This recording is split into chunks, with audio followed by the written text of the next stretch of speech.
Good evening. Call this workshop to order for the utility rate study, rates and rate structure. Philip? Thank you, Madam Mayor. Is this on? How about that? Anyway, thank you, Madam Mayor. Steve, if you would step up to the podium and introduce the presenter.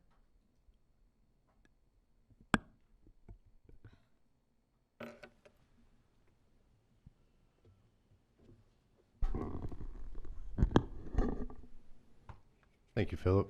Madam Mayor, members of the board, Steve Gorzak, Public Works Director.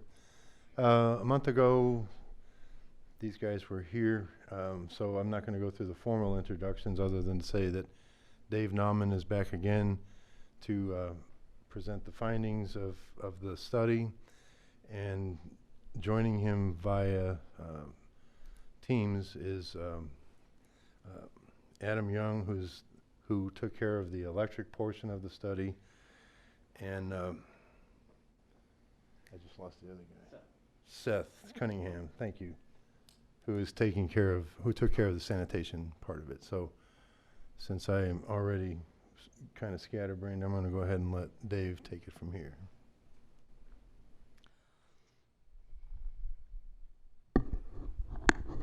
Thank you, and good evening, Mayor and Board. Welcome. Thank you. Hey, Adam and Seth, can you hear okay? Yes. I can hear you fine, yep. Can you guys hear them sufficiently? I can turn that up. Last presentation, I walked through the majority of... There we go, okay.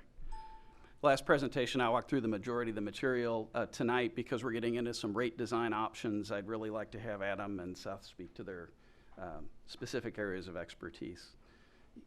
So we'll go through that when the time comes. Same team as Steve was mentioning, as we met with you a month ago. My name is Dave Nauman, Burns & McDonnell, joined by Adam Young and Seth Cunningham. Adam's in Kansas City, and I believe Seth is in a parking lot at DFW Airport. Thank you for joining us, Seth. I would like to start with just a brief recap of where we left things at the last meeting, and then get into rate design recommendations for each utility.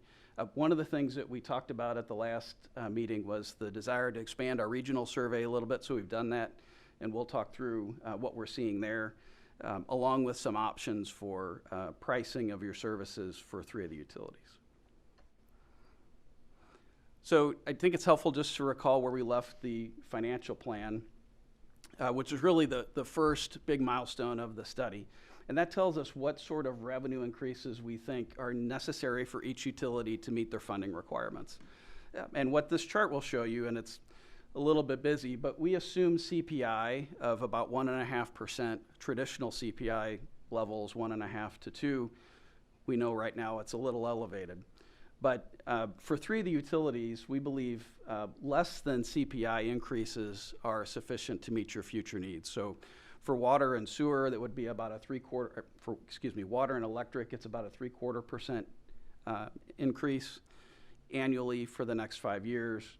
Wastewater was at 2%, and then sanitation was at 4%. That particular utility needed a little more funding to meet its cash needs. But through that plan, you're able to fund about $3 to $3.5 million a year in capital improvements across the enterprise. You're generating an annual surplus for each utility of about for the total enterprise of about $1 million. Electric, water, and wastewater stand on their own with those increases that were recommended. Sanitation will get there through the course of the 5-year study period. It will be there by the end. And also, as we talked about last time, because we see increases in the industry that are generally higher than CPI, we believe the competitiveness of your rates will improve over time with increases at the levels that have been proposed. But these are system-wide increases. So the rate options that we'll talk about here in just a little bit achieve these increases. They don't all achieve them by just across-the-board adjustments, and we'll talk about what that means. So we'll start first with the water utility.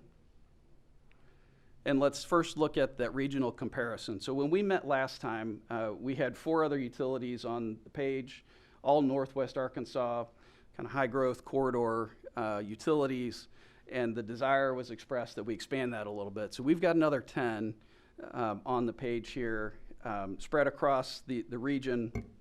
And what we're finding for water, and it's similar for wastewater, is there's not a lot of change in your relative position. When we looked at this among those 4 other utilities last time, you were at the highest end. You're still above average, not the highest in this survey pool, but clearly just a little above average. Oops. One of the things that we did when we looked at that expanded survey was we looked at the rate structure practices that are in place across those utilities. So how are they structuring their prices to derive their revenues? The chart on the left, and I'm going to try something here and see if it works, examines the type of fixed fees that are used. So in your water utility, you currently have a minimum bill. It's a minimum, includes up to 1,500 gallons of use a month. And as you can see, that required minimum bill is a very common practice across the utilities that we surveyed. So well over half had a form of a minimum bill. The next most common rate structure for the fixed fee component of the water rates was a fee that increases by meter size. So a typical meter, the smallest meters will be 5/8 or 3/4 inch, and as you go up in size, so does the price. And that concept generally follows that the meters are more expensive, there's greater capacity reserved for those customers, and so that's kind of the philosophy there.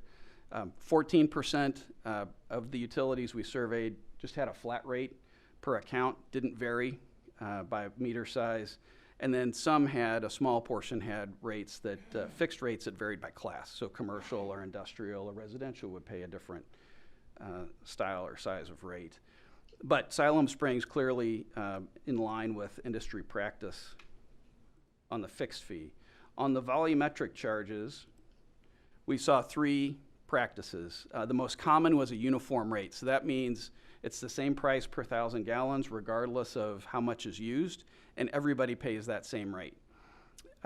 Siloam Springs has a declining block, meaning the more that you use, the cheaper the price. That aligns with some cost of service philosophy that reflects peaking. So the more that you use, especially when you start talking about big industrial customers, they typically put less demand on your system. It's cheaper peak demand, and therefore it's cheaper to serve them. That's why that price comes down. And then an inclining block, so that's the opposite, where the more that you use, the more expensive the water becomes.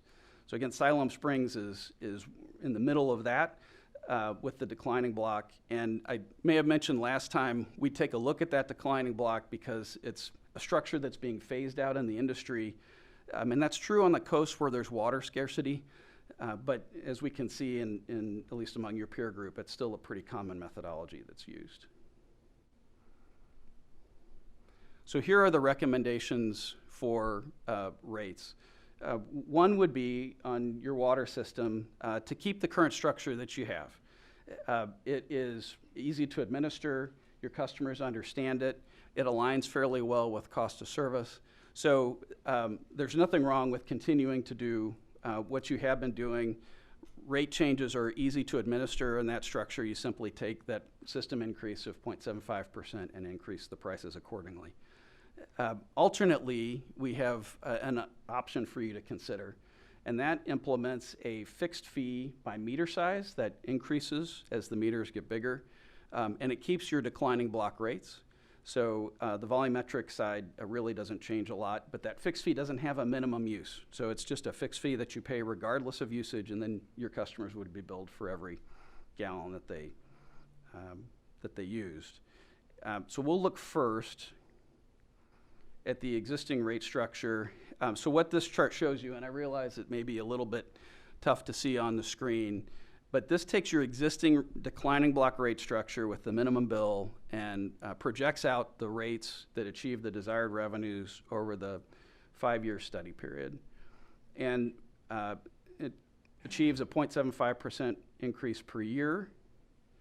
And when we look at this on a bill impact basis, so we'll start first with residential.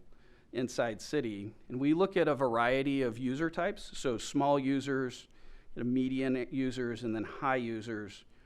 And what we specifically look for are the changes that are affected by the recommended rates. And because we're sustaining the existing structure and we're increasing those rates uniformly, what you'll see is that every user is going to have the same increase. It'll be about 0.75% higher. That's pretty simple in that respect. We also look at that impact on a non-residential user. And so in this instance, we're looking at a variety of commercial user types, with kind of your average being between 20 and 90,000 gallons a month, 200 being on the higher end for commercial, and then also a couple of industrial customers.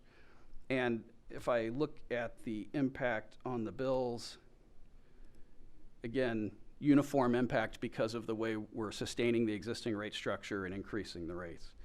Now that is pretty straightforward.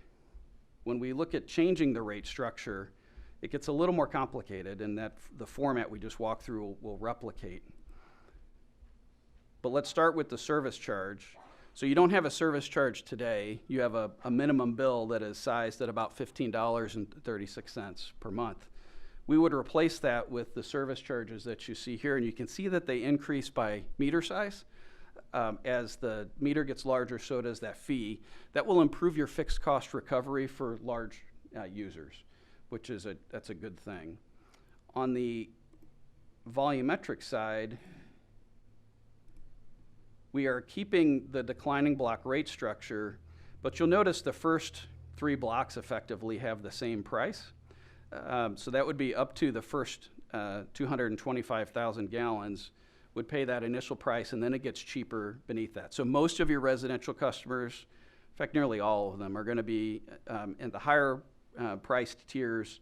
Your industrial will be down in the lower priced tiers, and again, that aligns pretty well with cost of service. When we look at the impact, now one more topic. We also show you outside city rates here. You currently charge a differential for your outside city service on the minimum bill and the lowest block rate. We sustain that differential. So you'll see our service fees are about 2 times your inside city rates. That's consistent with your current practice. But let's look at the residential impact. And what you'll see now, if I just focus on the percent change, with a fixed fee and a volumetric charge, the way that we've designed it, your small users will see a relatively higher increase. In this case, it's 72 cents compared to, I think, about 11 cents per month in the prior rate structure.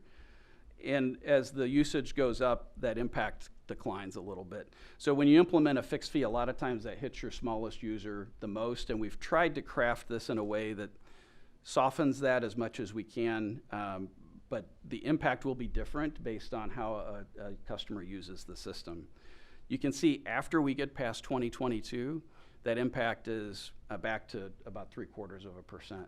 So once we make that conversion to the new rate structure, we sustain it and increase rates in a fairly simplistic fashion after that. Non-residential, again, so these are your industrials and commercial accounts. And again, on the smaller commercial accounts, that fixed fee has a little more influence. So you see a slightly higher increase for those customers. My point here really is that when you switch rate structures, you'll have impacts that will vary, and we've tried to manage for that, but you'll see different impacts for different users depending on how they use your system.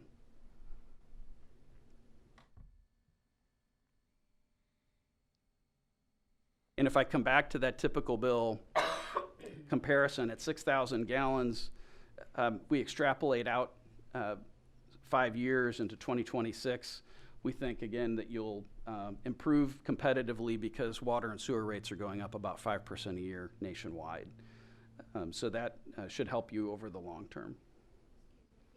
Yeah. Is that graph regardless of whether you do the service charge or the just the 0.75 increase? That's a great question. And what we have shown you here is sustaining your existing rates, but there's about a 20 or 30 cent difference at the 6,000 gallon user, so it's really effectively no different by the time you get to 2026. Excuse me, Mindy, if you would speak into the mic whenever you're asking a question. Thank you. I'll turn my attention now to wastewater. Any other questions about water before we move forward? Let's talk wastewater then. So again, we have an expanded regional bill comparison. I think the last time we showed you, you were about average in comparison to the other four in Northwest Arkansas corridor utilities. You're a little above average with the revised survey, but again, I don't think it's a substantial change in your competitive position. Water rates and sewer rates sometimes share similar rate structures, and that's the case in what we're seeing here in Arkansas. Recall that we talked about minimum bills and the fixed fee on the water side. About half of the participants have a fixed fee that looks like a minimum bill, just like you guys are doing. Flat rate per account is a little more common on sewer utilities than it was on the water side, and the fee increasing by meter size is a little less prevalent, but still happens. And what we're seeing is it typically just follows what was done for that water utility. On the volumetric side, uniform rate is a little more common on sewer utilities, and that's because some of the peaking costs that we talked about aren't really a factor in sewer costs. Weather, wet weather, typically drives more of your peak. But customer patterns do matter. So more than half of the utilities have a uniform rate where everybody pays the same charge per 1,000 gallons. That works well when you have a pretty homogeneous customer base. So if you've got a lot of residential and not a lot of businesses or industrial in particular, that fits a little better. We still see declining blocks, which is the orange here. About a third of the utilities had declining blocks, which is what you have. And then about 8% of the utilities, the yellow here, have class-based rates. So those rates vary depending on what type of customer you are, but still uniform within that class.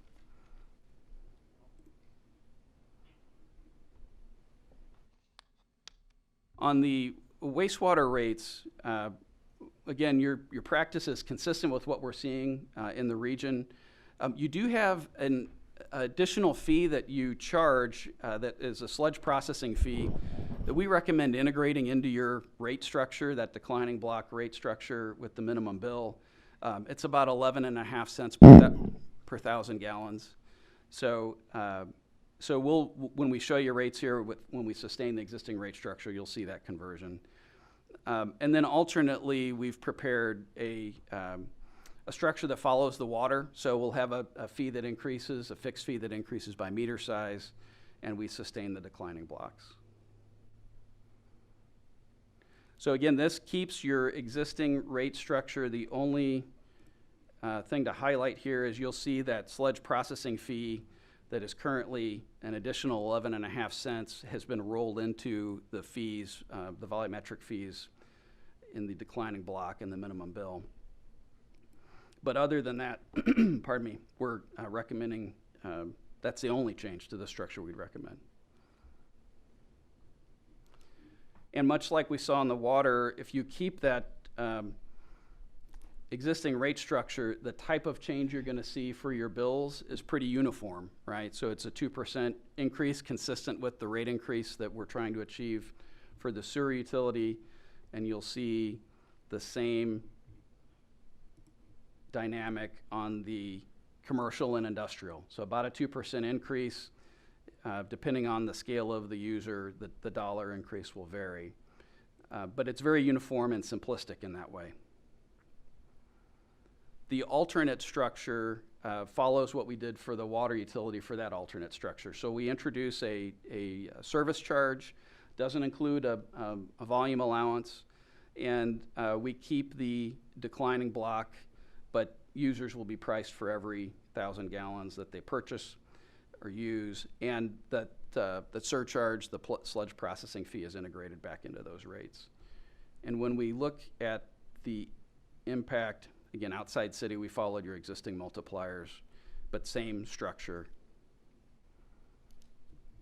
When we look at the impact to residential users, you can see a variety of impacts, again, with how they use the system. So because it's a fixed fee, it's going to affect your smaller users a little more. You can see on the higher volume residential, a 25,000 gallon a month user would effectively get a little bit of a decrease based on the way that structure is created. After you get past that conversion year, the impact is uniform and the same. On the non-residential side, so this will be your commercial and industrial, so larger users. Again, you see a higher increase for the smaller profiles, the smaller usage profiles, some decreases, and then this is the highest industrial that we had. It was seeing a 3% increase that first year. But again, when you get beyond that first year, it stabilizes at 2%.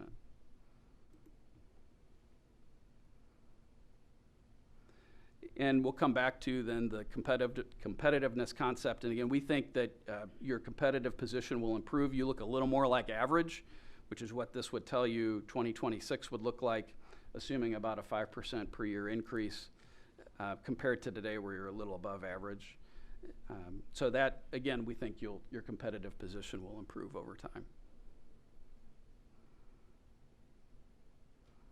And then that brings us to electric. And Adam, if you would, I'd like you to walk through the recommendations here. And if you just want to give me a cue to advance the slides, I'll take care of that on my side here. Yeah, that's fine. Can you hear? Can y'all hear?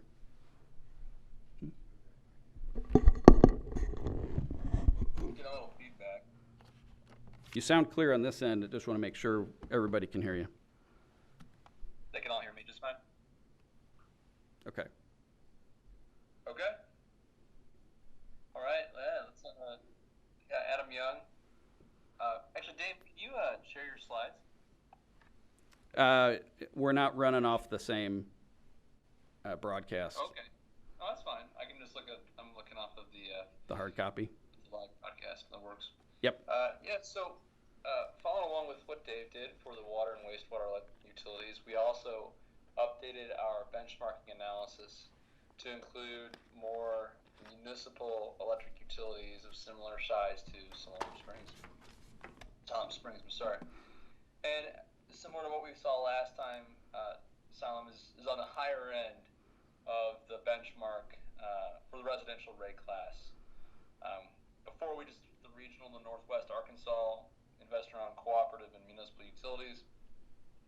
You'll see some other maybe familiar names of other small cities and some medium-sized cities across the state. But again, still just slightly over average, but not too far.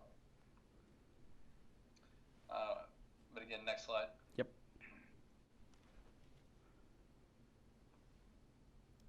Go ahead. But again, as we talked about last presentation, and as Dave mentioned early on in this, we're talking about 0.75% rate increases to the electric utility system over the next 5 years. So some of the key recommended rate structures we'll talk about today on the electric side are first, of course, just the 0.75% revenue increase, but second, on the residential and commercial all-electric discounted winter rates, those should be today frozen beginning in 2022. So they'll still be available for the customers that are on that rate for the next 5 years, but at the end of that 5 years, a rate structure change would take place. Any of those customers that are on the rate today that would be on the rate in 2026, that would transition to a winter declining block rate. So effectively, so that electric heating use in the winter months, that higher use for those types of customers, that would still have a discounted rate.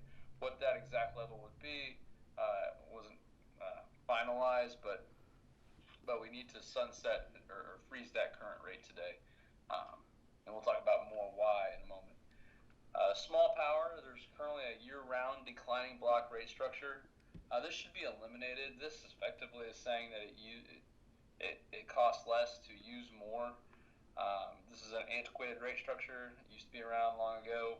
Still exists in some utilities, but it really needs to be eliminated. Similar to kind of what Dave was talking about earlier with the water side. And then finally, the large power and small power classes should be consolidated.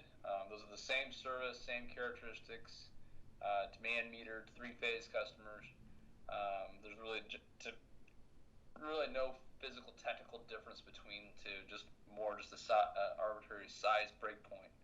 And a lot of utilities still have these legacy type structures.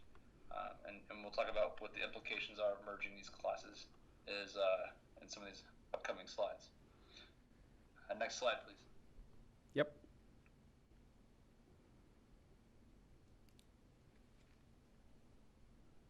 Go ahead, Adam. Okay.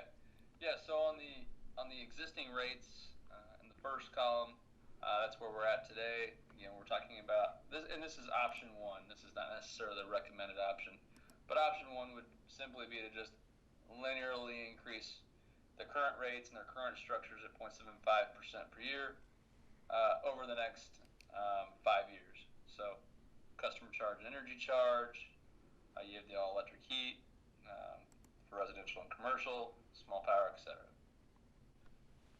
Next slide. Okay.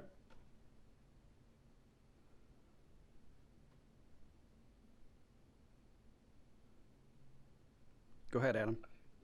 Yep. No, there's probably like a 5-second delay. Okay. On this. Almost perfect. But on the residential side, you can see that the bill increase of 0.75% is less than $1 a month. Less than $2 on the commercial side. That's your small commercial businesses. Think about this like your donut shops, your banks, your haircut businesses. That's the commercial. So again, this is going from what it was, CPI 1.5 down to 0.75%. And this would happen every year. Next slide.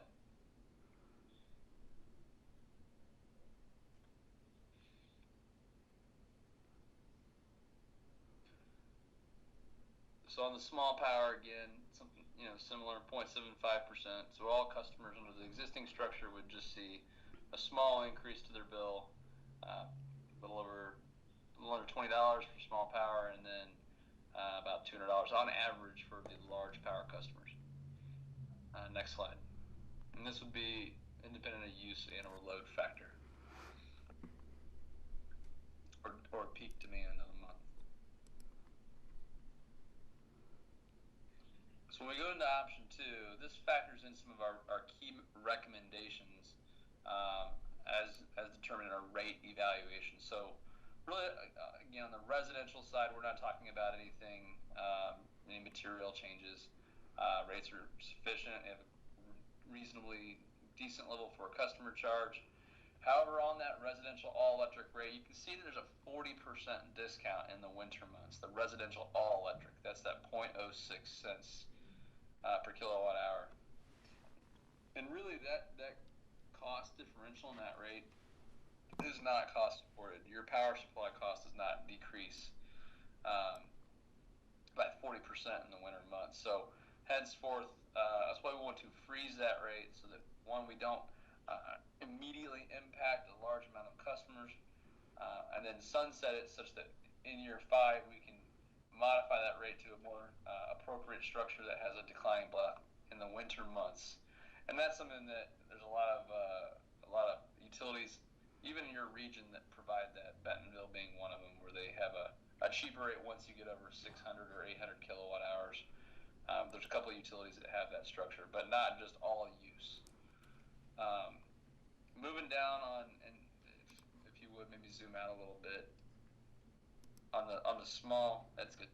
On the small commercial or the commercial all electric, again, there's a discounted rate in the winter. We would want to freeze that as well. Having a lower rate just because they're all electric isn't something that's traditionally, it's kind of going away in the all electric class, so not a really big impact. But that's something that, again, that'd be a 5-year freeze, and then the remaining customers that are on that rate would be transferred over just to the traditional commercial rate. On the small power and large power class, you can see that today, and just let's look at this, the demand charges of $8.45 and $9.90.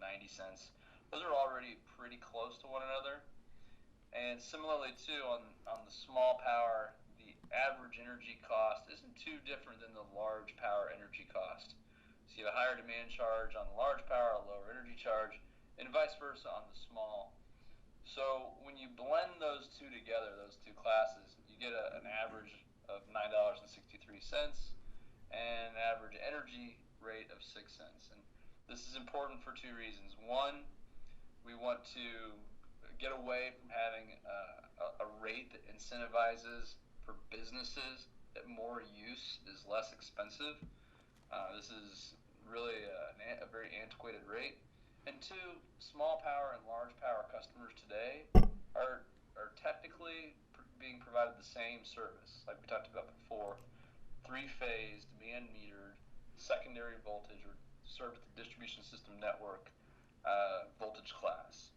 Oftentimes, utilities will have a differential rate when you go from what's called a medium, or your small power, to a large power, but that large power oftentimes is an industrial or transmission tariff or subtransmission, where it's a physically different voltage class, maybe a 69 kV or 115 kV, where it is a very different type of service that's provided.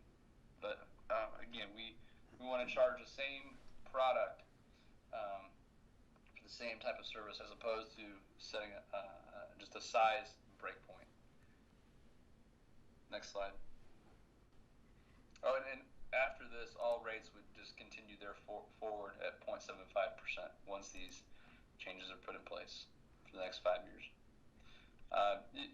Again, nothing different on the residential and commercial slide, same as before. So again, nothing different than what we had previously shown before. You can go to the next slide.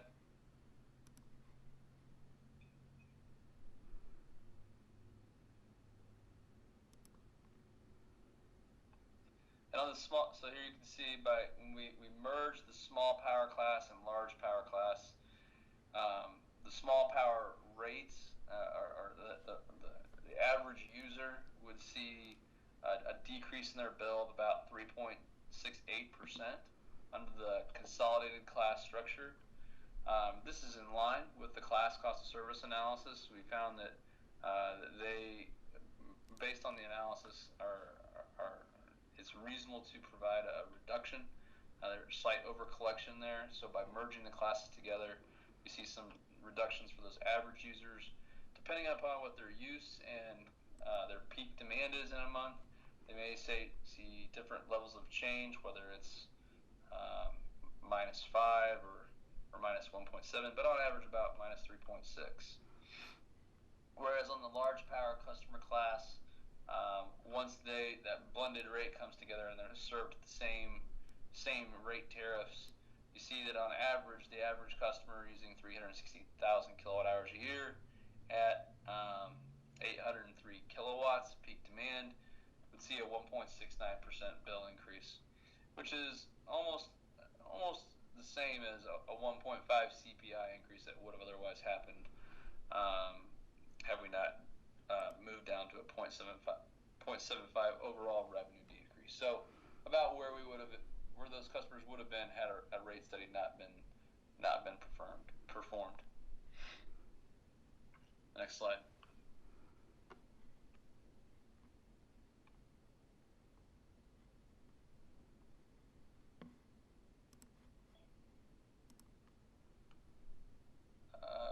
Forward, actually. Go forward again. Yeah, go to the next slide. I'm sorry. Go to the text slide after small power and large power bills.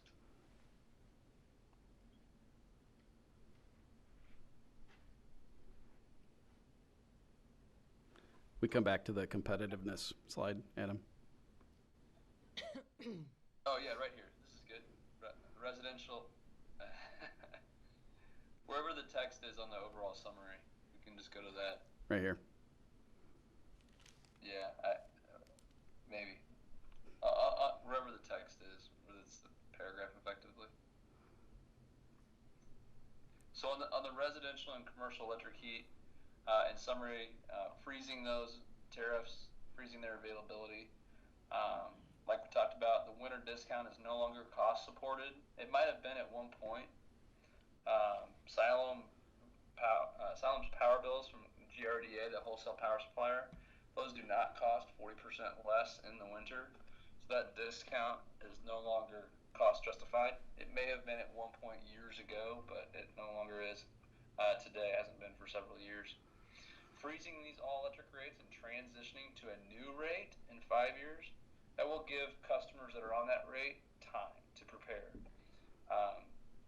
But during that time, no new customers will be added to the rate. So we're not going to see folks getting a big increase in their winter bills over these 5 years.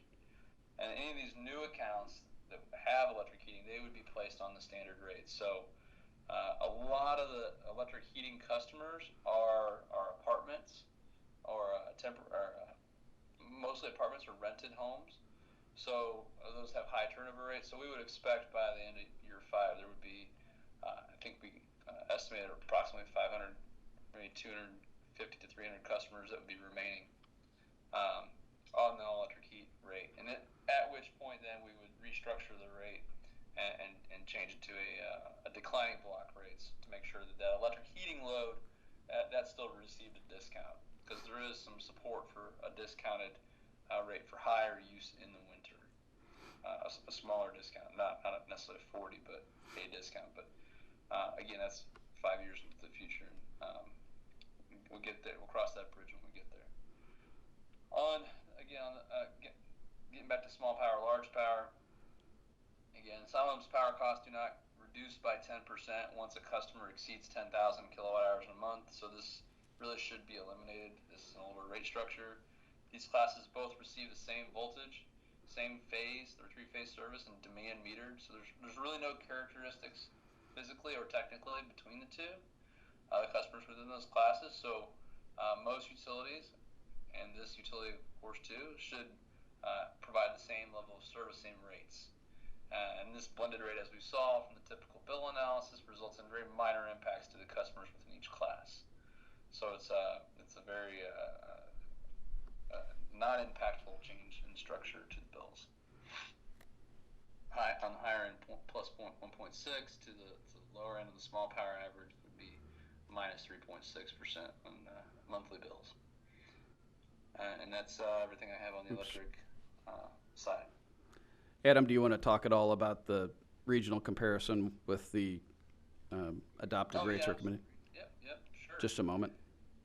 Yeah, sorry, the bills were, yep, absolutely. And again, this is those same benchmark utilities. So if we slow down the increase to 0.75% per year, we find that the electric utility average rates for the residential customers get to be a lot closer in line with the overall average in the future, assuming that other utilities are increasing at 1.5%, Siloam increasing at a much slower rate will become much more competitive with its peers, not only regionally but also across the state as well. Thanks, Dave. Okay. And Seth, would you speak to solid waste here for just a moment? Yep, just making sure my audio is good. You're good. All right. So with the regional rate comparison for sanitation, we're able to add more cities compared to the last time presented. Compared to some of the utilities, gathering some of the information is a little more tedious for the solid waste operation, especially because there's a number of private companies out there that provide these services. And so we were able to add Searcy, Harrison, Mountain Home, and Batesville to this. And it was a mix. There's 2 private included in that. And what it did is it added 2 Harrison and Mountain Home that were fairly close. Siloam Springs and then Batesville. And Searcy was really close to the average, and Batesville was actually ended up being the lowest cost of the cities there. But overall, kind of showed the same message that Siloam was on the higher end, but a number of the new benchmarks were fairly close to Siloam as well. The next slide. So with sanitation, we had talked about an overall increase of 4% per year. And so this details our recommendations, which is for residential instead of 4%, keeping that at 3% per year, since residential is on the higher end, and that'll allow to try to keep as competitive as possible on the residential side. But with residential being lower than 4%, that means that some of the other customers need to be higher than 4% to balance that out. The one customer class where we had a little bit of a shift in the rate structure, I wouldn't necessarily call it a new rate structure, but a little bit of a shift was on the commercial dumpsters. When we looked at the cost of service for the 2-yard, 4-yard, and 6-yard, the 2-yard was the current price for that service was quite a bit lower than the cost of service, whereas the 6-yard was closer to the cost of service. And when you compare the 2 cubic yard service right now, it is $42.95 for once a week collection of 2 cubic yard. Just some examples. That same service level for Harrison, instead of $42.95 a month, it's $70. For Fayetteville, it's $61.69. And for Batesville, $57.15. So the 2 cubic yard we felt was a fairly low price for that service. And so what we're recommending is in the first year, do a little bit of a catch up and having a higher rate increase for the 2 cubic yard relative to the 4 and 6. And then for the next 4 years after that, a 5% per year on the 2 cubic yard and 4% per year on the 4 and 6 cubic yard. Somewhat similar on the roll-off with a 12 cubic yard roll-off, which is the smallest size for roll-off services. A little bit higher rate for that one is 6% per year and 4.5% per year for the other sizes. And then for the party transfer station customers, so those are private haulers, so customers that come and pay per ton, 5% per year. For in-city customers, and a one-time adjustment of 6% for out-of-city, and then going back down to 5% per year for those customers. Because that rate right now is $41.82, and it costs you around $30, maybe even a little bit more per ton at the landfill. So your incremental fee for that service is a little over $10 a ton for operating the transfer station and hauling that material to the transfer station, which isn't really catching up to your cost of service. And then the last recommendation was, residents right now or any customer can bring bags of material and get charged $1 per bag. But then if you have enough material that's not bagged and you need to weigh in and weigh out and use the scale, there's a minimum charge of $5 relative to the $41.82 per ton. And so we recommend increasing that minimum charge to either $15 for in-city and $20 for out-of-city. Next slide, Dave. So this, because of all the different rates, we just focused on some select customers to show you what our recommendations are for the 5-year forecast. So on the left set of numbers is the percentages, and the right set of numbers is the dollar amounts. So you can see on the 2 cubic yard, we're talking about a 10-point increase, and the reason why that's a 10.35 is we set it as a percent of the cost of service, and then the 10.35 was calculated from that. So that was that one-time increase, whereas you see for the 4 cubic yard 3.7 and the 6 cubic yard of 1.4, and then from year 2 on forward, kind of a level increase per year.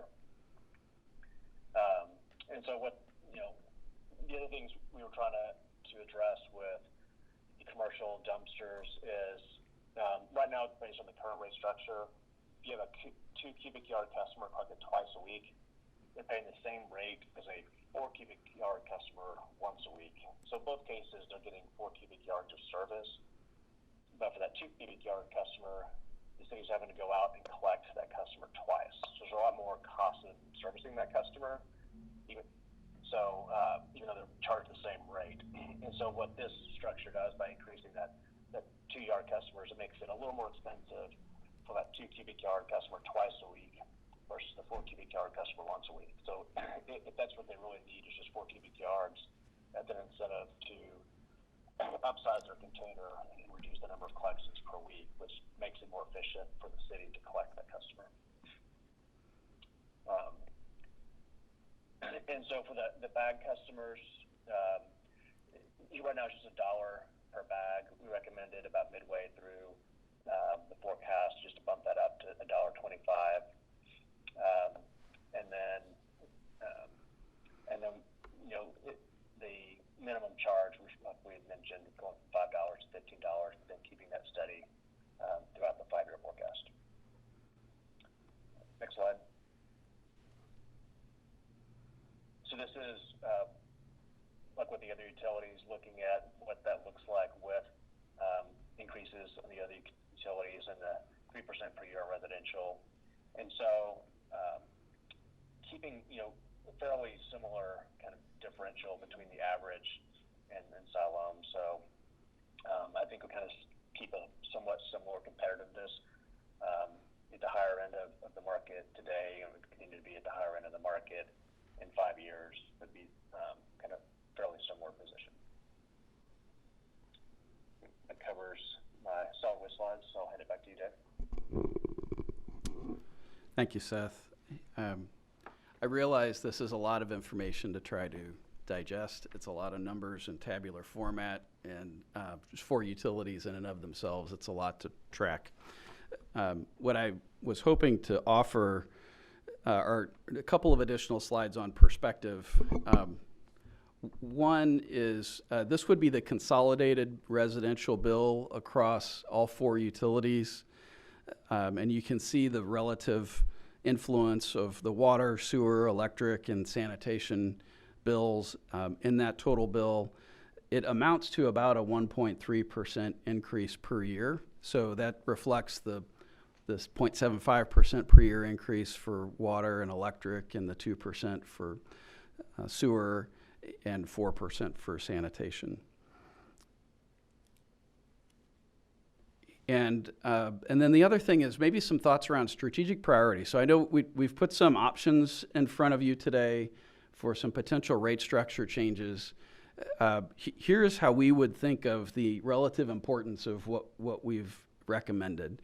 The first is to make sure we have consensus on what the overall system-wide revenue increases are for each of those 4 utilities. And having consensus there, I think, allows the utilities, you're about to enter budget season, that provides them some direction on what to expect in terms of revenue for next year.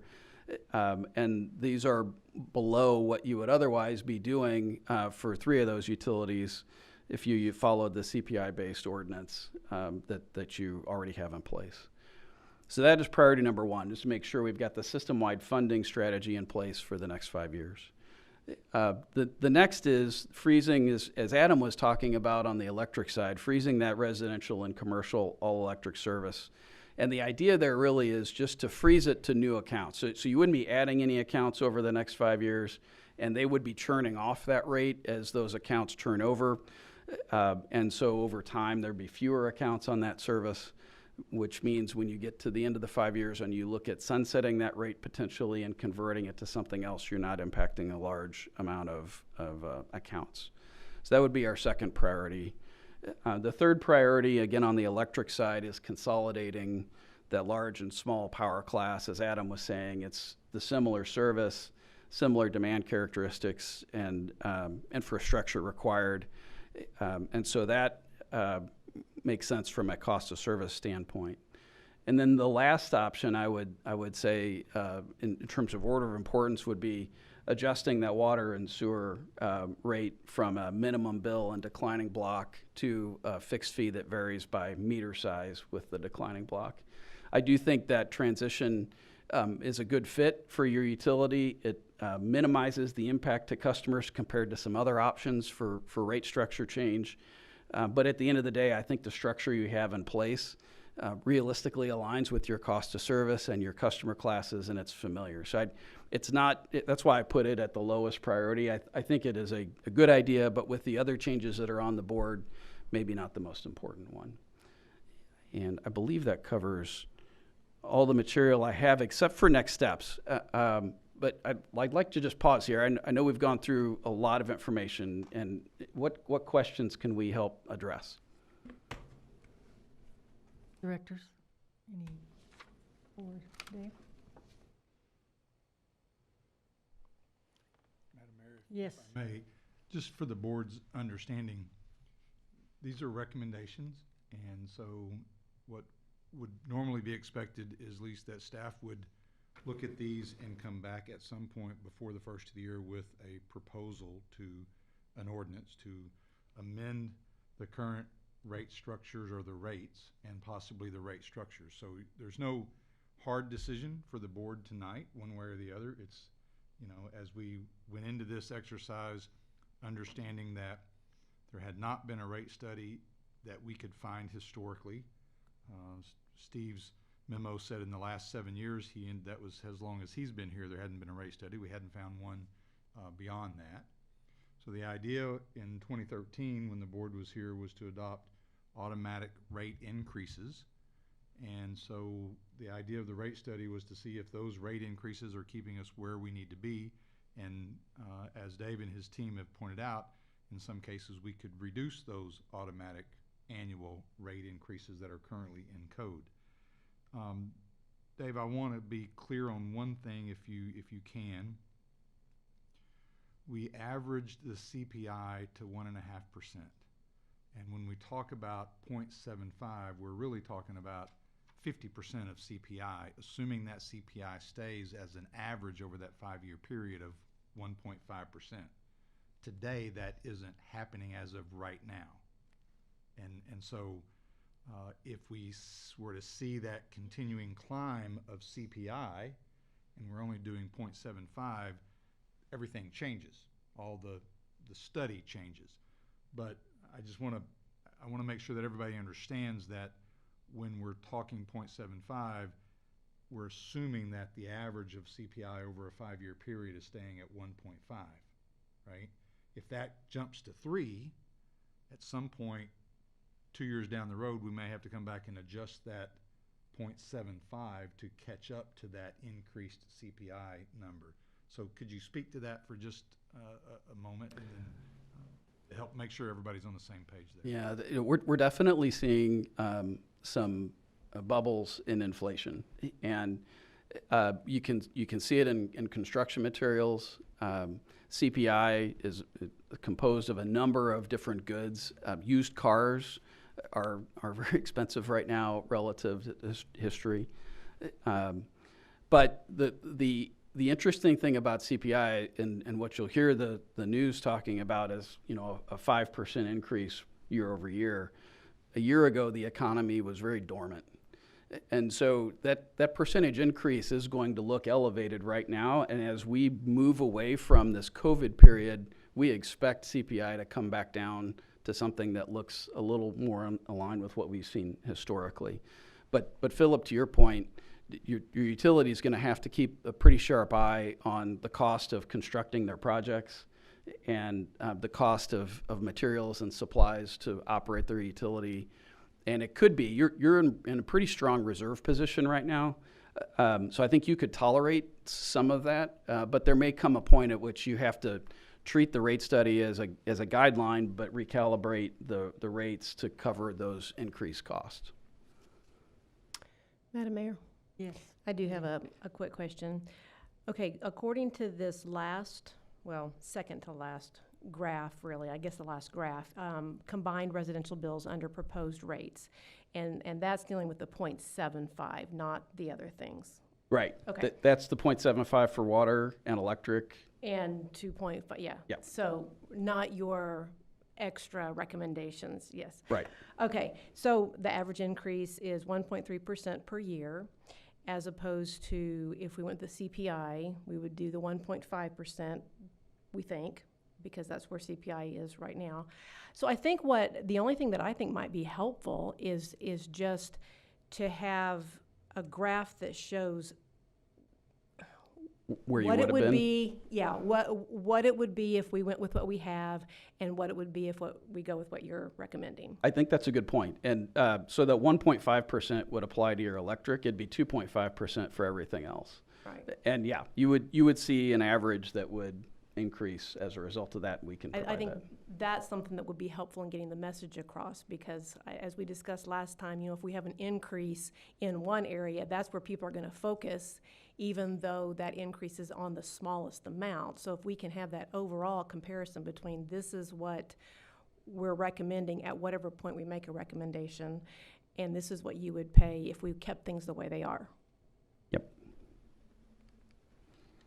And that may be something that comes in the staff report. We'll talk a little bit about that in next steps too. Okay, perfect.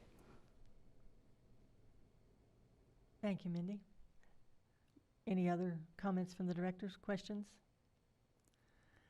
There being none, Dave, Seth, and Adam, we appreciate you being here and for your information and update, and we look forward to what you bring to us in the future. The one last thing I would add on next steps, so to your point, we'll be preparing a report that summarizes these. We'll include that schedule that you just mentioned. And the other element of our scope includes some support for the city in communication with customers about some of the changes that could be coming. So it makes sense to start preparing that now, given that we are at this point in the study.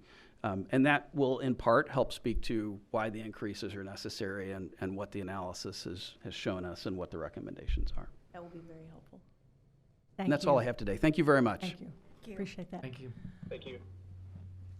At this time, we will adjourn this workshop.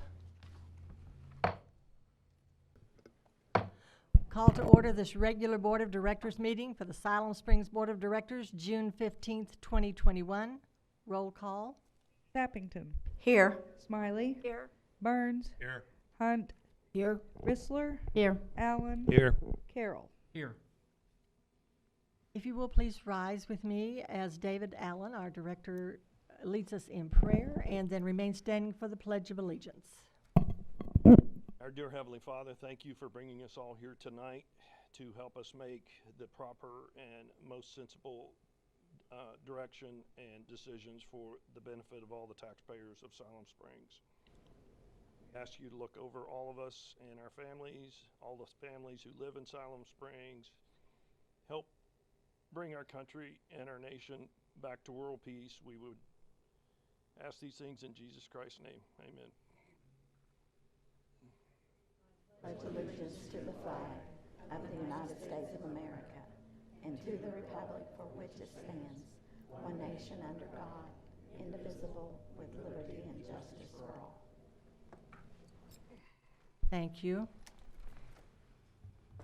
If you will, at this time, please silence all electronic devices that you may have with you.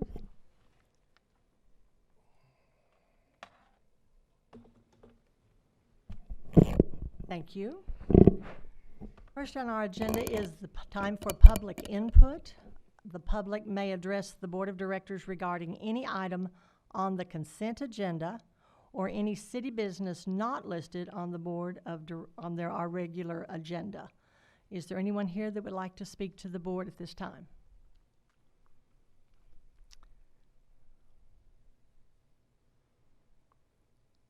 If there is not, we will continue on.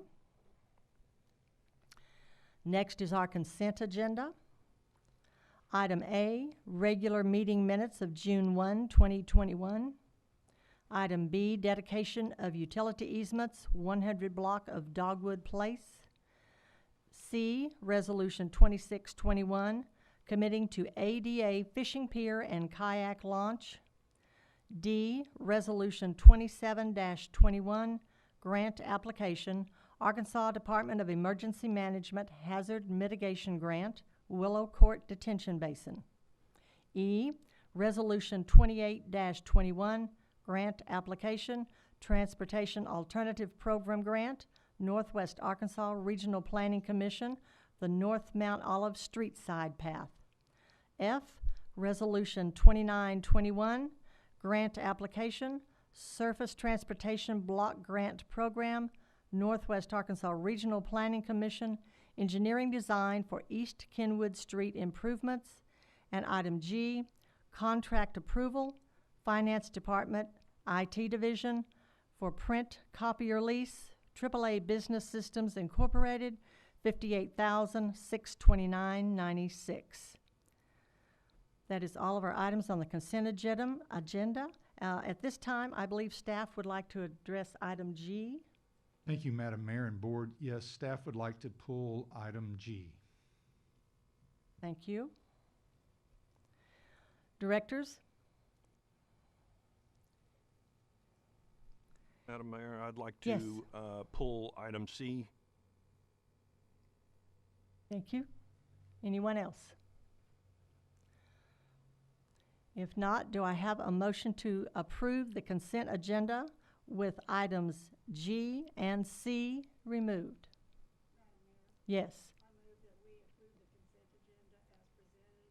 Minus is G and C. Second. We have a motion and a second. Roll call. Smiley. yes. Burns. Yes. Hunt. Yes. Rissler. Yes. Allen. Yes. Carroll. Yes. Sappington. Yes. Motion is approved. The first item we will direct our attention to is item G, the staff.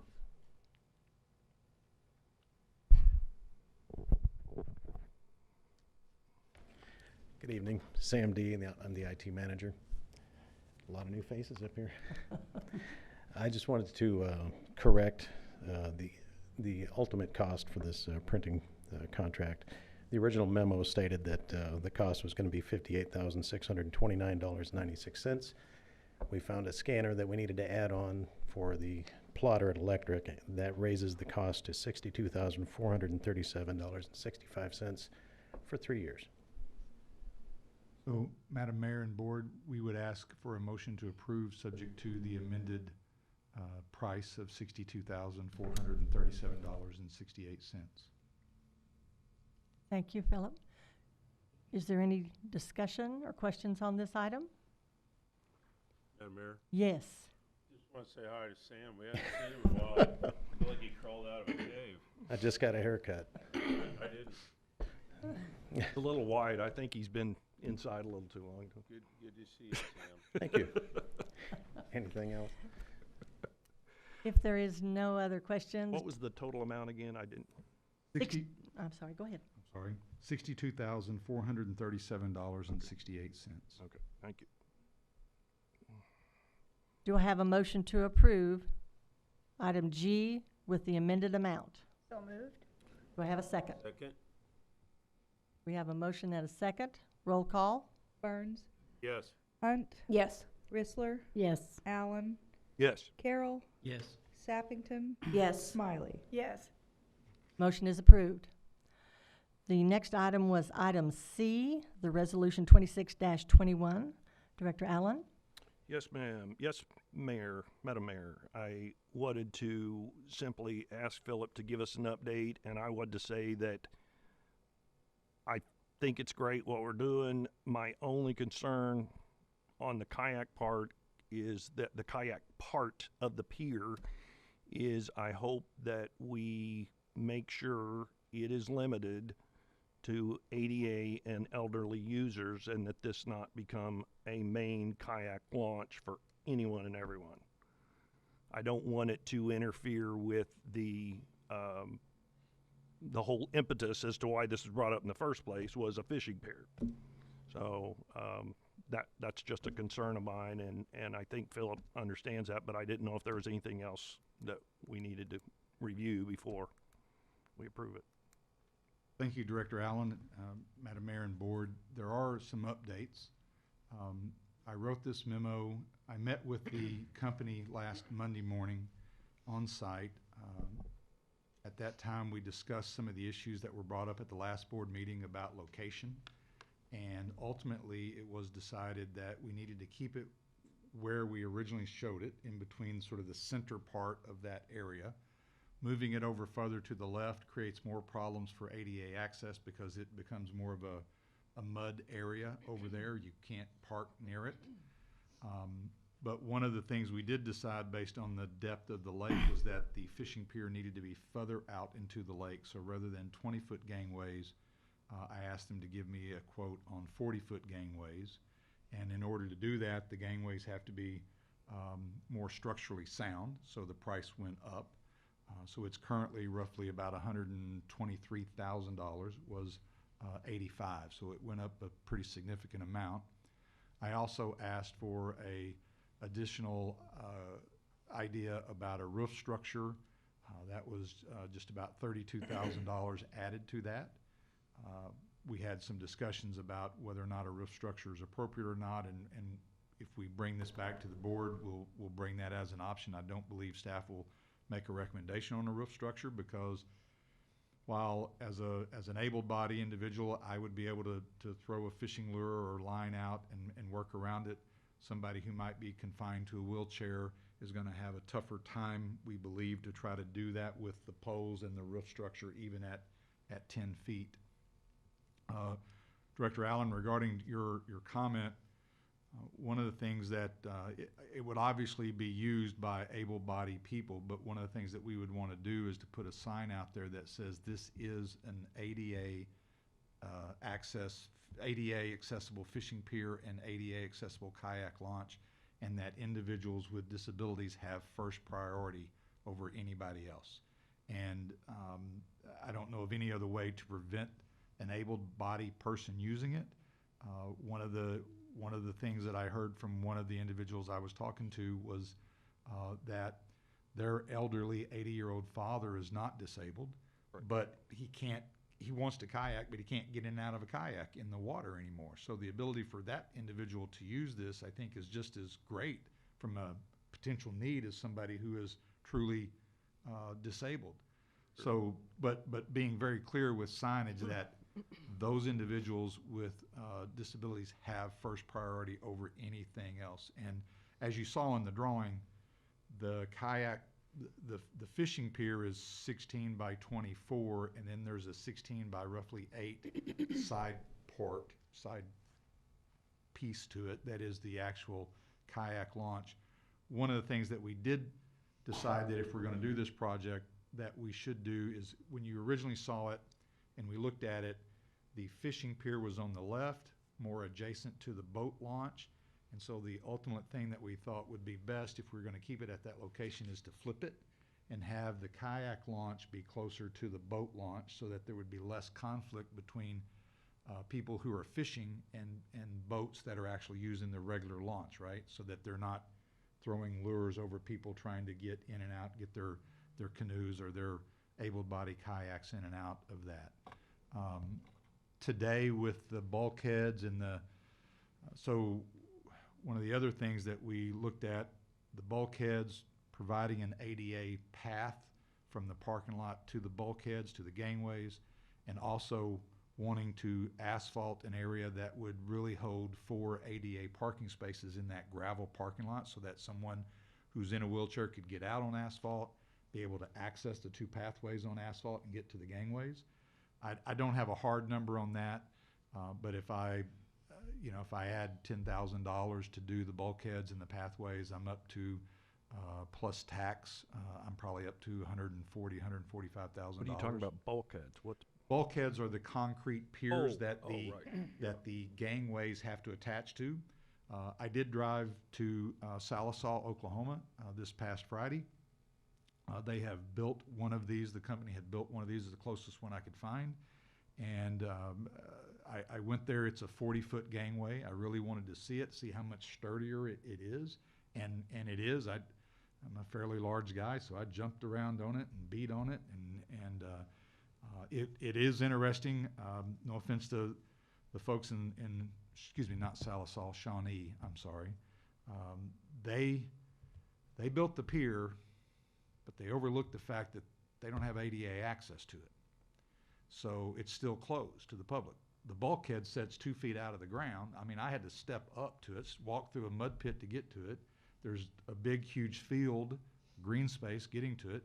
And They did it a slightly different. They wanted to do the pier, and it was one group to do it, and so they're working with the city to try to get in. They work on a June to July budget, so they're working on their next budget. But it was just interesting. That's, you know, the piece that we cannot forget. We can't build a pier that you can't access, right? Yeah. So that other, today, I'm ballparking $10,000, but that other piece to this is very important. What I believed I heard from the board at the last time we talked about this was that you have an interest in trying to do this. You didn't want to wait to try to go for a grant, but you were curious about trying to raise some private donations to help offset the cost. And I've been doing that. And the reason you have this resolution in front of you is one of the potential contributors has said, we don't want to earmark this money to this project unless we know that the city is going to go forward with the project. I put 10% of the cost in the resolution. I'm not planning on stopping at 10% and trying to raise donations. I don't want you to think that's a max. Once I get to that, that's the end. But I needed some number to say, if we raise this, you're going to proceed with that, so that I can continue to talk to potential donors to, there's a lot of a lot of entities rather, who are very interested in being a partner in this project. And so I hope, subject to the passage of this resolution, to be back in front of the board in one of the 2 meetings in July with a contract for this, and at that time with all the information about the amount of money that's privately donated. So that's probably more than you wanted, Director Allen, but No, that's that's my good. update. Thank you. Did you mention just now, or had it come up about providing parking with handicap places for?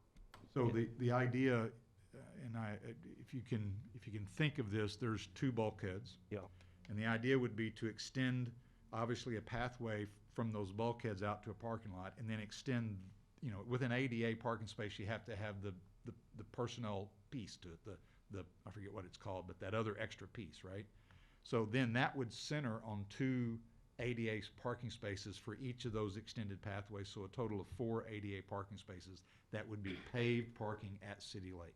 Everything else is and the gravel. pathways would be paved. And the path, oh yes, most definitely. And the only thing that wouldn't be paved is where you would want to, as you saw in the video where the gentleman was able to pull his kayak, pull his kayak with his, we'd want a grassy strip there.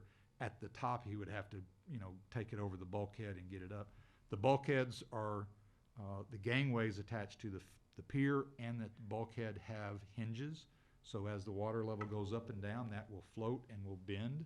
And that was one of the things I wanted to see, how well that was made. And everything I could, from my limited construction knowledge and welding knowledge, it's a very sturdy and very well-built facility. How wide is it in terms of, like, from one side to the other? Total width, I believe, was 32 or 34 feet. I just can't stress enough, and I mean, even if it comes down to we need to rethink it and have 2 different piers, I just cannot stress enough that I don't want the kayaking to overshadow the whole purpose that this came up to the public a year ago, was for a fishing pier, so that older or ADA could actually have a better access to fishing on City Lake.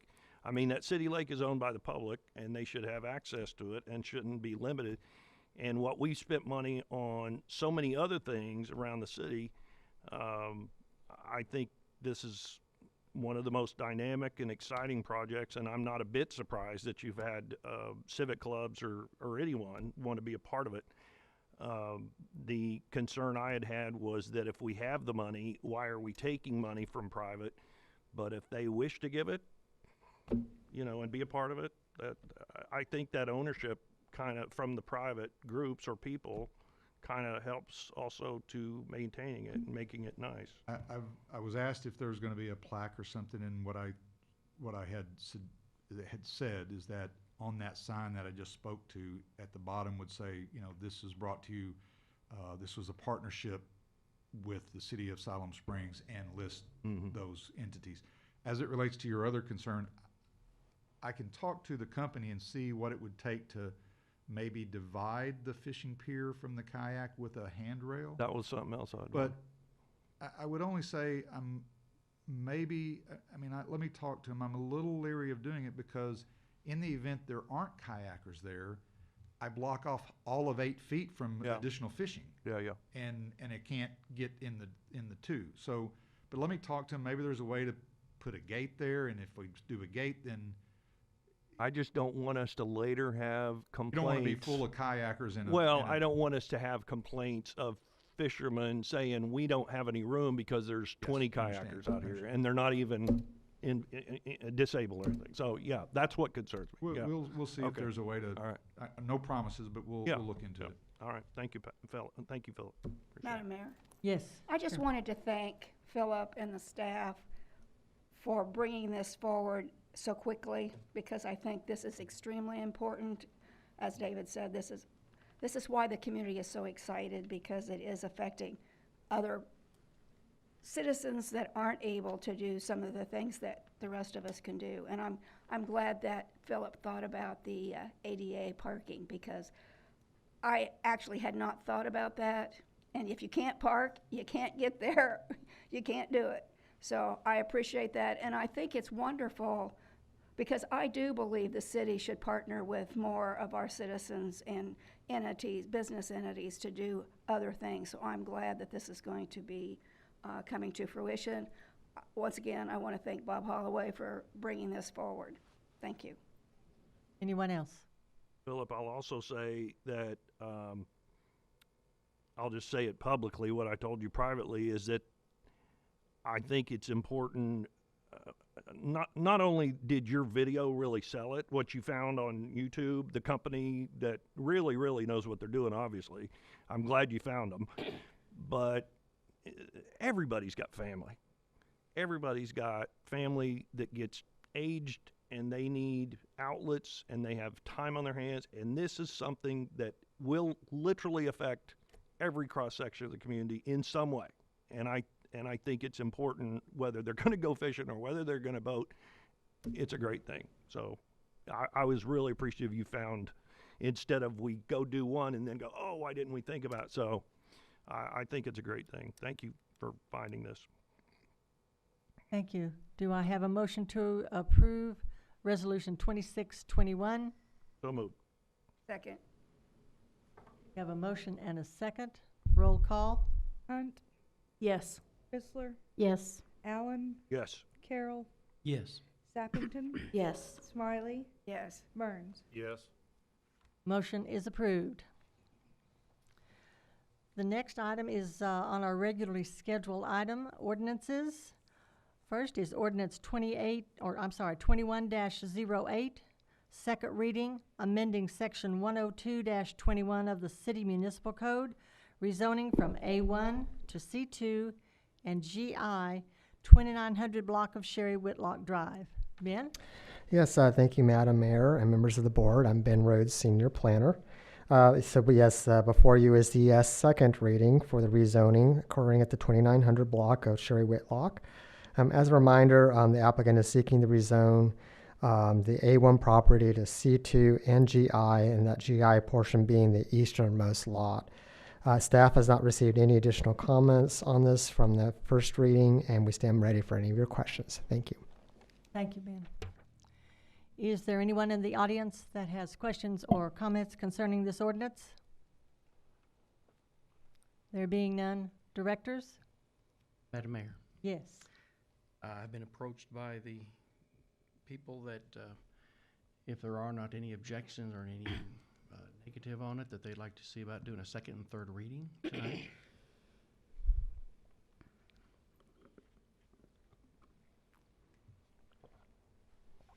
Is there any questions or comments about that?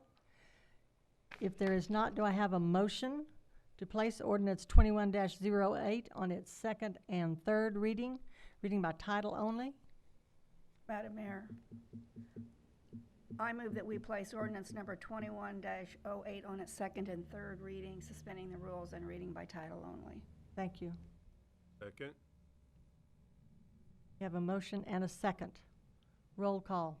Chrysler, Yes. Allen, Yes. Carroll, Yes. Sappington, Yes. Smiley, Yes. Burns, Yes. Hunt. Yes. Motion is approved. Philip?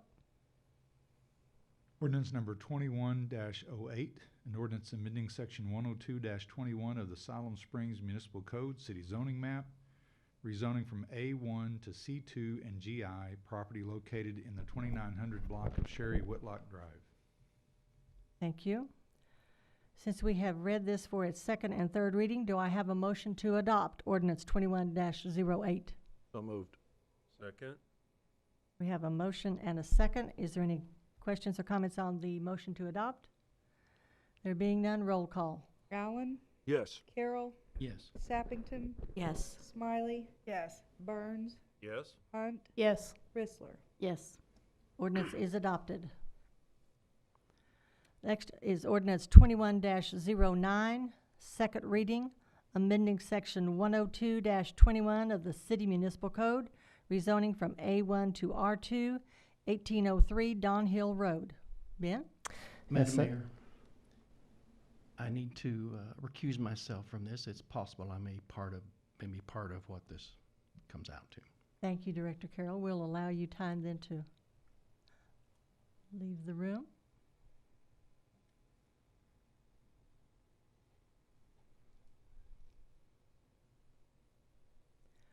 Thank you.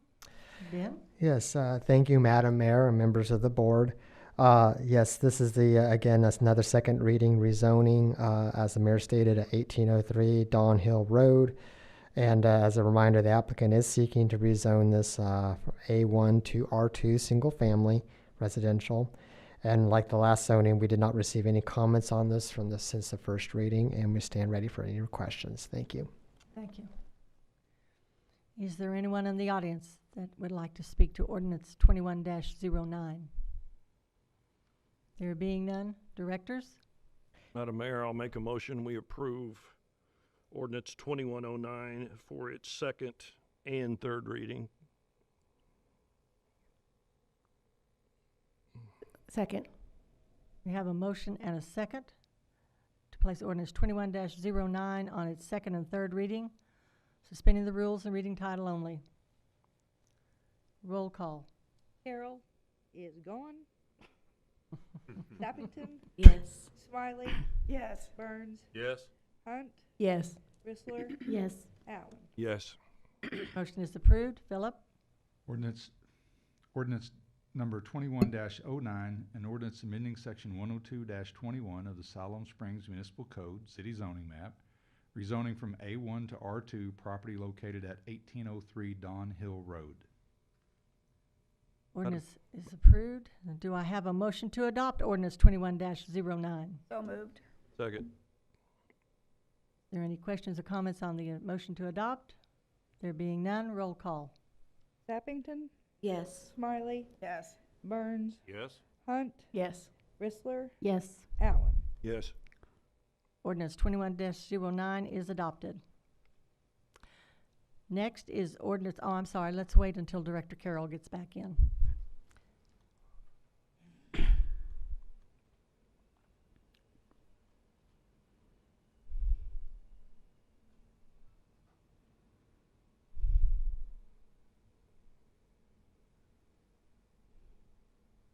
Next is ordinance 21-10, second reading, amending section 102-21 of the City Municipal Code, rezoning from I-2 to C-2, 3550 Highway 412 East. Ben? Yes, thank you again, Madam Mayor and members of the board. For your final rezoning tonight, you're looking at the second reading for the rezoning at 3550 Highway 412 East. On the request, the applicant is seeking to rezone from I-2 to C-2 roadway commercial. And like the other zones, we have not received any comments on this since the last reading, and we stand ready for any of your questions. Thank you. Thank you. Anyone in the audience that wishes to speak ordinance 21-10? There being none, directors? Madam Comments or Mayor. questions? I would like to recommend we put this one on the second and third reading tonight as well, since we have not had any objections Thank or you. concerns expressed. Second. So we will be placing ordinance 21-10 on its second and third reading, suspending the rules and reading by title only. Yes. So moved. Roll call. Smiley, Yes. Burns, Yes. Hunt, Yes. Whistler, Yes. Allen, Yes. Carroll, Yes. Sappington. Yes. Philip? Ordinance number 21-10, an ordinance amending section 102-21 of the Siloam Springs Municipal Code, City Zoning Map, rezoning from I-2 to C-2, property located at 3550 Highway 412 East. Thank you. Do I have a motion to adopt ordinance 21-10? So moved. Second. We have a motion and a second. Any comments or questions on the motion to adopt? There being none, roll call. Burns, Yes. Hunt, Yes. Whistler, Yes. Allen, Yes. Carroll, Yes. Sappington, Yes. Smiley. Yes. Thank you. Ordinance 21-10 is adopted. Next, do we need to?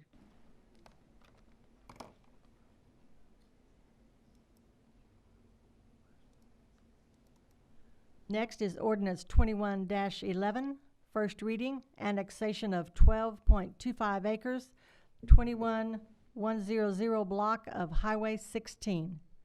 Ben? Yes, thank you. I have trying to get some of these off here. So, yes, thank you, Madam Mayor, members of the board. So before you is an annexation request. And this is to take in 11.7 acre property. And this is occurring at 22100 block of Highway 16. And this is the site of the recently approved significant development permit for Rock Hill Foods that I believe went to before the board on June 1. As you recall, this annexation was a condition of that approval of the significant development. And here you see the site plan that's been provided by the applicant. And on this slide, you see the planned use for the area. The light shading is for the residential. However, in this case, staff believes the use is somewhat awash because a large industrial area, and I'll highlight that right here, is being developed as single-family residential. So by allowing the industrial zone, the loss of the industrial area to the north is somewhat offset. So the area is also, and another reason is the area is on a major road that has industrial uses in the vicinity. And here you see the site. This is looking to the north. Staff has no needed conditions on this, and we are recommending approval. And we stand ready for any of your questions. Thank you. Thank you. Is there anyone in the audience that would like to speak to ordinance 21-11? Yes, sir. Please state your name and address, and you have 3 minutes. Yes, ma'am. My name is Tim Atwood. I'm with Don Peters Construction. I'll be representing ECE Engineering. They just asked that I would request that this be done in a single reading so the Board of Directors could approve the annexation and the rezone on July 6th. Thank you. Anyone else in the audience? Directors? Madam Mayor, I do not like anything to be read 3 readings in a row. I don't have a problem with 1 and at the next meeting 2 and 3. But the whole purpose of having it split over 3 readings is to give the general public input in future meetings if they don't know about this until it's in the paper. Thank you. Philip? Madam Mayor, Ben and Jay, one of you, I think, as it relates to annexations, I thought there was some state statute that said we had to do 3 separate readings. Is that, do either one of you know? Not that I'm aware of. We will double check that. From a staff's perspective, we would agree unless there's a declared emergency that you at least have 2 readings like you did on the previous ordinances. But I thought there was something in state statute that talked about annexation ordinance had to be read separately and you couldn't suspend the rules and and have multiple readings on one night, but we'll confirm that before the next meeting. Thank you, Philip. Any other comments from the directors? If not, Madam Mayor, I just Yes. want to state that that Yes. is my feeling on any ordinance or resolution. It's not this at all. It's just, it goes back to the 90s the way I feel on that, so thank you. thank you, Director. Madam Hunt. Mayor, Yes. I feel the same way, and I've always stated that I think we should at least have one reading and not have all three. And if there isn't any other discussion, I would like to place ordinance number 21-11 on its first reading, suspending the rules and reading by title only. Thank you. Do we have a second? We have a motion and a second. Roll call. Hunt, Yes. Chrysler, Yes. Allen, Abstain. Carroll, Yes. Sappington, Yes. Smiley, Yes. Burns. Yes. Motion is approved. Philip? Ordinance number 21-11, an ordinance accepting the annexation of certain territory described as 21,100 block of Highway 16 to the city of Siloam Springs, Arkansas, and assigning the same to a ward. Thank you. Next is ordinance 21-12, first reading, annexation of 22.05 acres, 23,300 block of Rains Road. Ben? Yes, thank you again, Madam Mayor and Board. So before you is another annexation ordinance. This one takes in 11.65 acres and zones the property, two zones, that being GI and A1. This is occurring at the 23,300 block of Rains Road. The annexation involves both the city of Siloam Springs property and also a landowner by the name of Burkett. And here you see the site plan. The two smaller parcels are the ones owned by the city, and the larger one to the left is owned by the Burketts. And here I think this will kind of better display the two areas. The blue being the zone for GI, that's the city property, and the larger A green color is the Burkett property, which would be for agricultural A1 zone. Here on this slide, you see the planned uses for the area.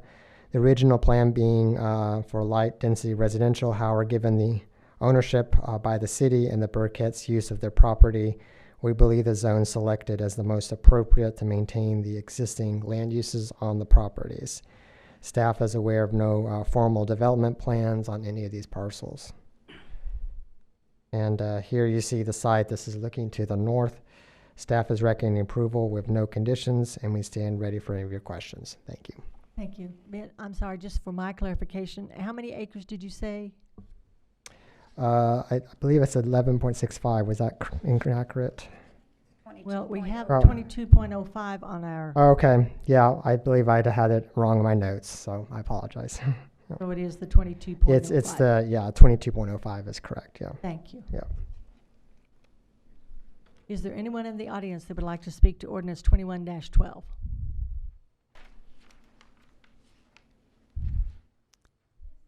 Yes, ma'am. Indirect, but I have a few questions. I'm sorry, would I'm you sorry. state your name and address? I'm Barbara Anderson, and I live at 23425 Rains Road. And there's a lot of construction going on in on my property. And I want to know, annexing this, I have no objection to the annexation. But Rains Road, we have a problem with speeding. Okay, is that going to be controlled, or is that still going to be county? Because this property joins the county road.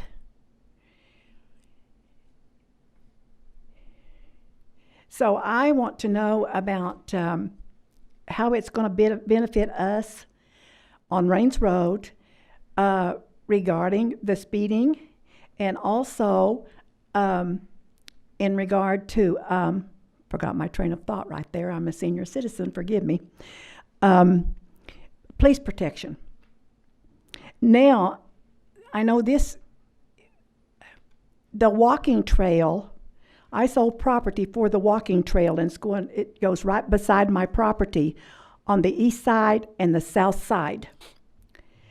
So, this has been a big concern of mine with all of this going on, how we will benefit from this annexation, or will we? Thank you. Philip, would you like to address that? I can tell you that per the county's rules and regs, when we annex up against a county road, we have to annex the county road. So this annexation is not only including the city property there and also the Burkett property, but it's also annexing the county's right-of-way of Rains Road. Okay. So in that section of the roadway, which there's a portion as you approach it from the north, heading south, that's still gonna be county. Right. And then you're gonna go into a small area of city, and then you'll go back to county. So within that area that is annexed, the city will have the right to issue speeding tickets and regulate it from a police standpoint. But it does not extend beyond that into the county. As it relates to the benefit, to you, I don't know that I can say that there's an extremely huge benefit, other than you do get some maybe police patrolling on that section of Rains Road, not having to rely on the county sheriff's department. There's no development plans at this time. There is some discussions, as you said. The Walton Family Foundation has purchased a trail easement, I believe, on your property. They've also purchased it on the Burkett property, and they haven't yet approached the board about that trail system. But there may be discussions in the future about using some of this property for that trail or not, and we'll just have to wait and see. Okay, appreciate it. Thank you. Thank you, Barbara. Madam Mayor, Yes. I didn't get her address, and I was curious. Barbara, could you give us Ms. your Anderson. address, please? 23425 Rains Road. Yeah, 23425 Rains Road. Thank Nice you. to see you. Okay. So Philip, she would get, like, if she had some emergency, she could call the PD, the Siloam PD, is that right? Call the PD, but she could call the Siloam Springs PD, but her property is in the county, and it would be the county sheriff's. Her property is not being annexed. Oh, okay. She's across Rains Road from this property. Okay. Is there anyone else in the audience? Directors? Questions? There being none, do I have a motion to place ordinance 21-12 on its first reading, suspending the rules and reading title only?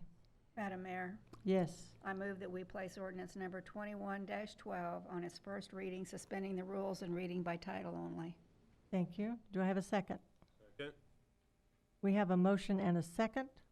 Roll call? Rissler, Yes. Allen, Yes. Carroll, Yes.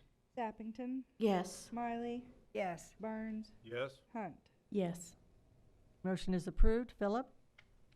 Ordinance number 21-12, an ordinance accepting the annexation of certain property described as the 23,300 block of Rains Road to the city of Siloam Springs, Arkansas, and assigning the same to a ward. Next item is ordinance 21-13. This will be the first and only reading. This is to waive competitive bidding for property insurance. Moss Insurance Group, $211,095.12, declaring an emergency. Ladies? Good evening, Madam Mayor and the board members. We are here tonight to discuss our property insurance. I'm Misty McLaughlin, the HR manager.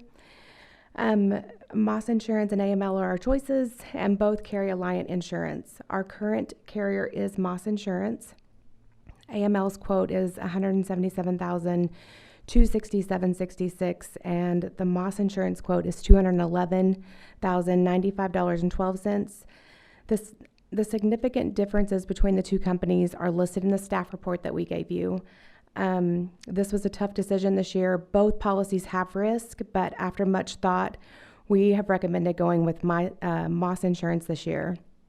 One of the biggest deciding factors for this is the replacement cost coverage that Moss Insurance offers. AML does not offer replacement cost coverage. They only offer statement of values for all property listed. Also, if it's not listed on the policy, AML will not cover it. Moss Insurance will cover everything except for electrical lines, even if it's not listed on the policy. Our electric poles were not listed on the policy, and Mike Moss did cover them. That was around a $150,000 claim just for the poles. AML would not have covered that. Moss Insurance and AML both offer a $10,000 all-risk deductible. There are specific deductibles for each policy. Some of the larger deductibles include AML offers $500,000 deductible on flood and earthquake, while Moss Insurance offers a $500,000 deductible on wind, hail, lightning, freeze, and catastrophic losses. Moss does offer a buy-down policy to bridge the large deductible for wind and hail for an additional $43,313. However, we are not recommending this at this time. Me and Christina were trying to come up with like a scenario to help you guys understand the differences in policy coverage. One of the scenarios we came up with is if the library and Memorial Park were both taken out by a catastrophic loss, AML would only cover the statement values on the buildings. Moss Insurance would cover replacement costs on everything, buildings, including trees, landscaping, and the mural, which would not be covered through AML. But we are available if you guys have any questions. Thank you. Is there anyone in the audience that would like to speak to this ordinance? Directors? Madam Mayor? Yes. I do appreciate your presentation, and I do understand. I think it's significant that Moss covers things that are not listed, and as you said, on just the library and the park, the landscaping. That's a lot of money, so I can understand, and I appreciate what you've done. Thank you. Any other comments or questions? I have a question. Is it possible to get a quote that would be maybe multi-year? Or is it something you have to do just every year, you have to get the different quote? I can look into that. I'm just curious, I yeah. can look into it, but I'm not positive on that. I appreciate all that you did, Misty and Christina, on this. It was very enlightening on the info you provided. Sorry, I'm not positive on that, but I'll check into it. Just a thought. Thank you, Misty.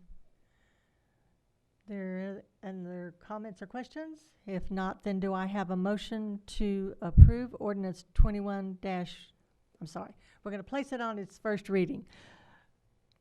And Only. Is this a one-time, This is a one-time reading, yes. Mayor? I move that we place ordinance number 2113 on its first and only reading, suspending the rules and reading by title and declaring an emergency. Second. Okay. And we will have a separate motion for the emergency, so. Oh, okay. Okay. So we have a motion and a second for placing ordinance 2113 on its first and only reading. Roll call. Allen, Yes. Carroll, Yes. Sappington, Yes. Smiley, Yes. Burns, Yes. Hunt, Yes. Chrysler. Yes. Just one question. When does this take effect? Subject to the emergency clause, it would take effect immediately. Our current insurance expires in June 30th. Okay. Thank you. Bless you. Philip. Ordinance number 21-13, an ordinance authorizing an agreement with Mike Moss Agency for the provisions of property insurance for the city, waiving the requirements of competitive bidding and declaring an emergency. Thank you. Do I have a motion to adopt ordinance 21-13? So moved. Second. With the emergency? Do I We'll say? vote on that separate. Oh, okay. We have a motion and a second. Roll call. Carroll, Yes. Sappington, Yes. Smiley, Yes. Burns, Yes. Hunt, Yes. Whistler, Yes. Allen. Yes. Ordinance 2113 is adopted.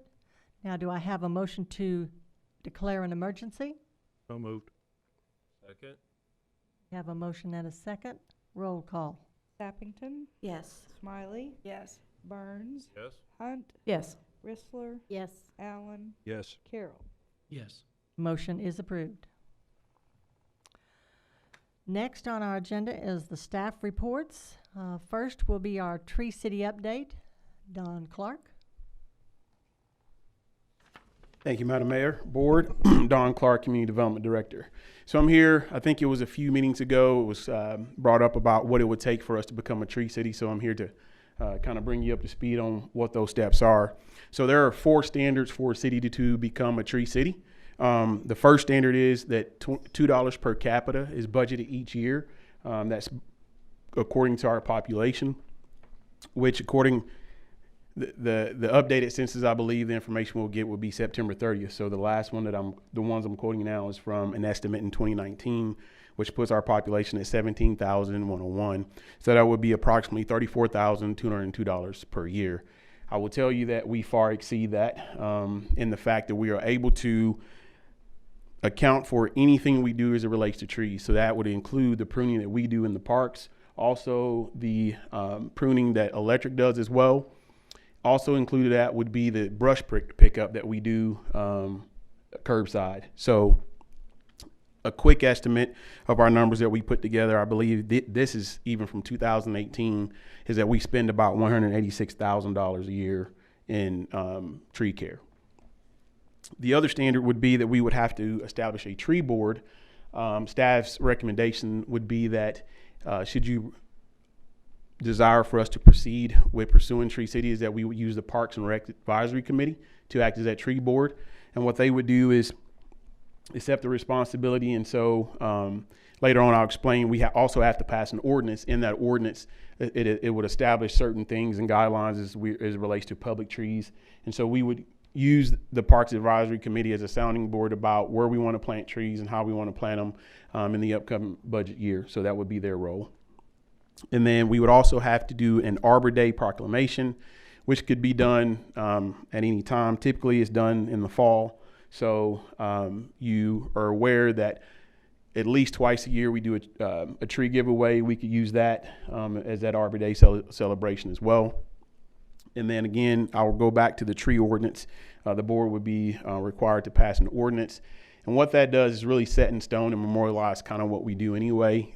Things such as that we have the state come up and give our guys classes on how to prune trees properly so they're not susceptible to diseases. Also, currently today, we don't remove any tree that is considered healthy. And how we deem that is we work with local arborists and certified gardeners to make sure, master gardeners to make sure that we have a good reason for taking down a tree. I will recall we took down a few in City Park over the last couple of years, and those were recommended to be taken out. When we took them out, they were actually hollow in the middle. The other thing it would do is also protect our trees that are on public property, so it would make it illegal for someone to post bills to them, wrap them in wire, or do something like that. So if you want to put out signs for your garage sale, it would actually be illegal to put them into a public tree. So those 4 standards, we believe as staff that we can hit. We're already doing a lot of those things today. The only thing, 2 major things that would absolutely change is that we would have to have the ordinance, and then we would also have to enact the Parks Advisory Board to act as our tree board. So I hope that's the information you were looking for and what we would needed to do for a tree city. So staff's available for any questions if you have any. Directors, do you have any direction for staff? Madam Mayor? Yes. What is it that designates us as a tree city? How does that help the city again? In a number of different ways. Really, some of the biggest ways is that we could actually go after a few more grants that we would be eligible for with that designation. 2, it kind of also memorializes, like I said before, Director Allen, what we already do as it relates to how we handle trees in public rights of ways and things of that nature, and nuisance trees. So it really would be a benefit in those ways, I would believe. especially the grants. And does it cost anything to become a tree city? Or just the budget. We'd have to show that we have a $2 per capita budget, and we far exceed Have that. to pay some organization to No, sir. join it or something? No, sir. No, sir. Good question. So Don, in your mind, we're already spending at least as much money as is necessary to be designated as a tree. Yes, ma'am. We feel we're hitting that $2 per capita. I think we mu, in my opinion, we should, if we're doing it, we might as well get the credit for it. If all we have to do is, an ordinance, and then, because we already have the Parks Advisory Board, and they would be the ones that would be the tree board. Correct. Is that right? That's Okay. correct. That is my thought. I would like to see that go forward. Madam Mayor? Yes. Sometimes it's just nice that we remember what other board members, the trees they planted. Sorry, couldn't pass it up. But they're no longer on the board. They're still in the community. And I think that's where this conversation originated, several more board members back. And it's important we don't forget what they started. And it's a no-brainer.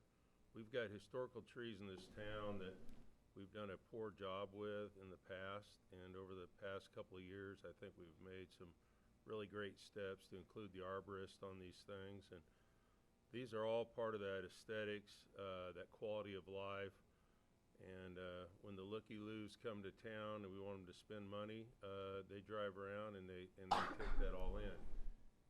Some of these trees in town have been around since the 1800s. It's hard to wrap your mind around that. And it's important, the value of green spaces and the value of our trees. It's an invaluable asset to future generations. Thank you. If I may add one other thing, the other thing it will do is give community confidence that we're actually have a reason for when we take out a tree, that we're just not kind of going out wielding chainsaws and taking them out, that there's a reason why we're removing the trees. And that tree ordinance would memorialize that and set it in stone. Mayor? Yes. Thank you, Don, for looking into this. I think it's a very worthwhile project. One of the funnest and the most involved classes that I took at John Brown was the tree, trying to learn how to identify them and stuff. And then when I was able to teach my students that, and it's just amazing the lessons that can be learned, and you can create a lifelong lesson of learning through this because it passes it down from generation to generation. And I think it's wonderful that you looked into it. Absolutely. We've learned a lot about trees over the last few years. I must confess that I use an app to help me identify trees because I've not learned them all just yet. Anyone? Yes, Philip. Is there a time frame for applying? Is there a specific time during the year that you apply? And once you apply, how long does it take to get the designation? It's a good question. From what I understand, typically it's not a long turnaround. Really, it's really making sure they just going to check and make sure we meet those initiatives, and then we get the official designation. I can look into and try to figure out what that turnaround time looks like. But there's no, sometimes you have to apply at a certain period of time or a certain time of the year. I think we can apply any time once we adopt the ordinance. You're correct. I'm not aware of any time constraint. Madam Mayor? Yes. Don, is staff getting excited about monarch butterflies yet? That's one of the things I honestly love about my job is that we learn so much every single day from, all walks of life. So to be able to point to a butterfly, I never thought I would be able to point to a tree and call it out a few years ago. Now I can do it. So especially what's native. So always excited to learn more. So then I am taking it that your direction is that we need to move forward. Yes, ma'am. Thank you. The next item is our bike lane update. Don, that is also you. Are you not going to do that? No, I'm actually calling Justin Blaine in from the bullpen. I will sit right here and be ready to answer questions. Thank you. Justin? Thank you, Justin Bland, City Engineer. So I think there was a question about kind of some of the remnants of this neighborhood greenway. So just want to kind of give a little quick overview of that and why we're at what we have left out there today. So just Just some general background. This pilot project was installed in the fall of 2018 and left in place for 1 year. So I think at the end of 2019, we started looking at the value of it. I think the staff presented to the board in January of 2020 with recommendations on how to proceed. So the original extent of the project are kind of shown on this map here in red, north to the top of the screen there. So it started at the corner of Carl and Harvard Street, went over down Harvard up Elm, and then east on Jefferson by the library, and then up Maxwell Street.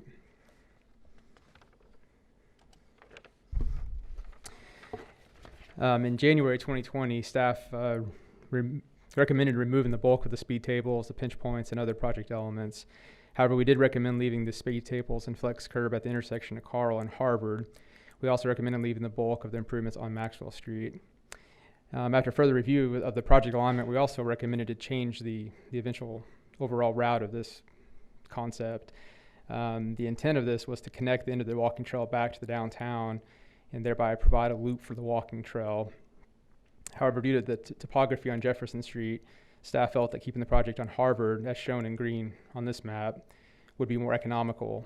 The intent was to eventually complete this loop out as a side path that would be beneficial to cyclists and to pedestrians as well. And then one piece of this new route was the addition of an active warning beacon, which was added on at the crosswalk at Harvard and Mount Olive, and this was installed last year.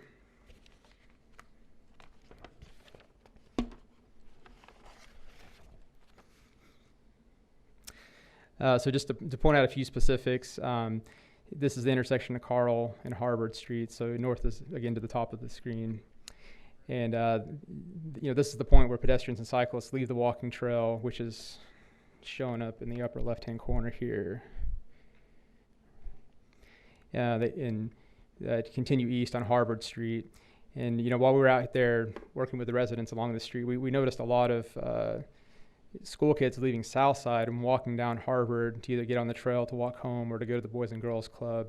So we recommended leaving this there. The speed table will slow traffic and provide a safer point for them to cross the road at this location.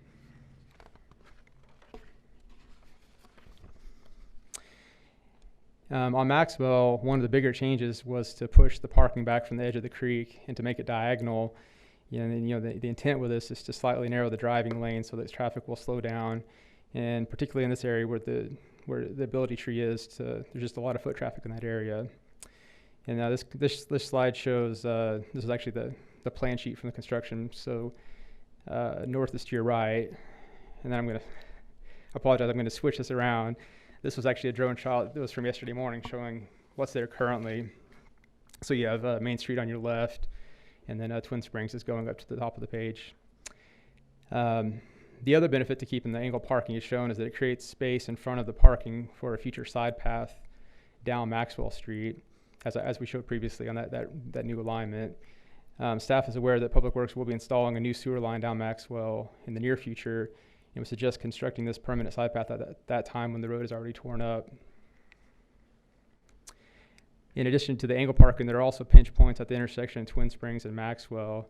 And then similar to Carl, staff thought there was benefit to leaving these in place due to being the main mid-block crossing into Memorial Park.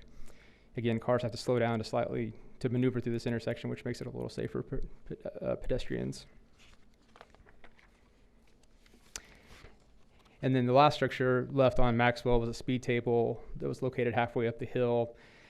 This was removed this spring to allow for Public Works to plow the road when we had the snow.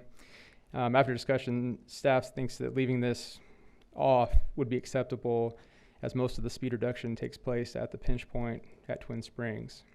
It's kind of in the shadow here, but it's in this location right there. So other than the Maxwell speed table, staff still recommends leaving the remainder of the improvements in place, but would be happy to remove any or all of it if that is the board's pleasure. And with that, staff is available for any questions. Thank you, Justin. Directors? Madam Mayor? Yes. I'm the one that asked for this to be reviewed simply because the flexible curb and what has been left up has not been maintained. Looks like it's been run over, it's been moved. It doesn't seem to be doing any function that it was designed for.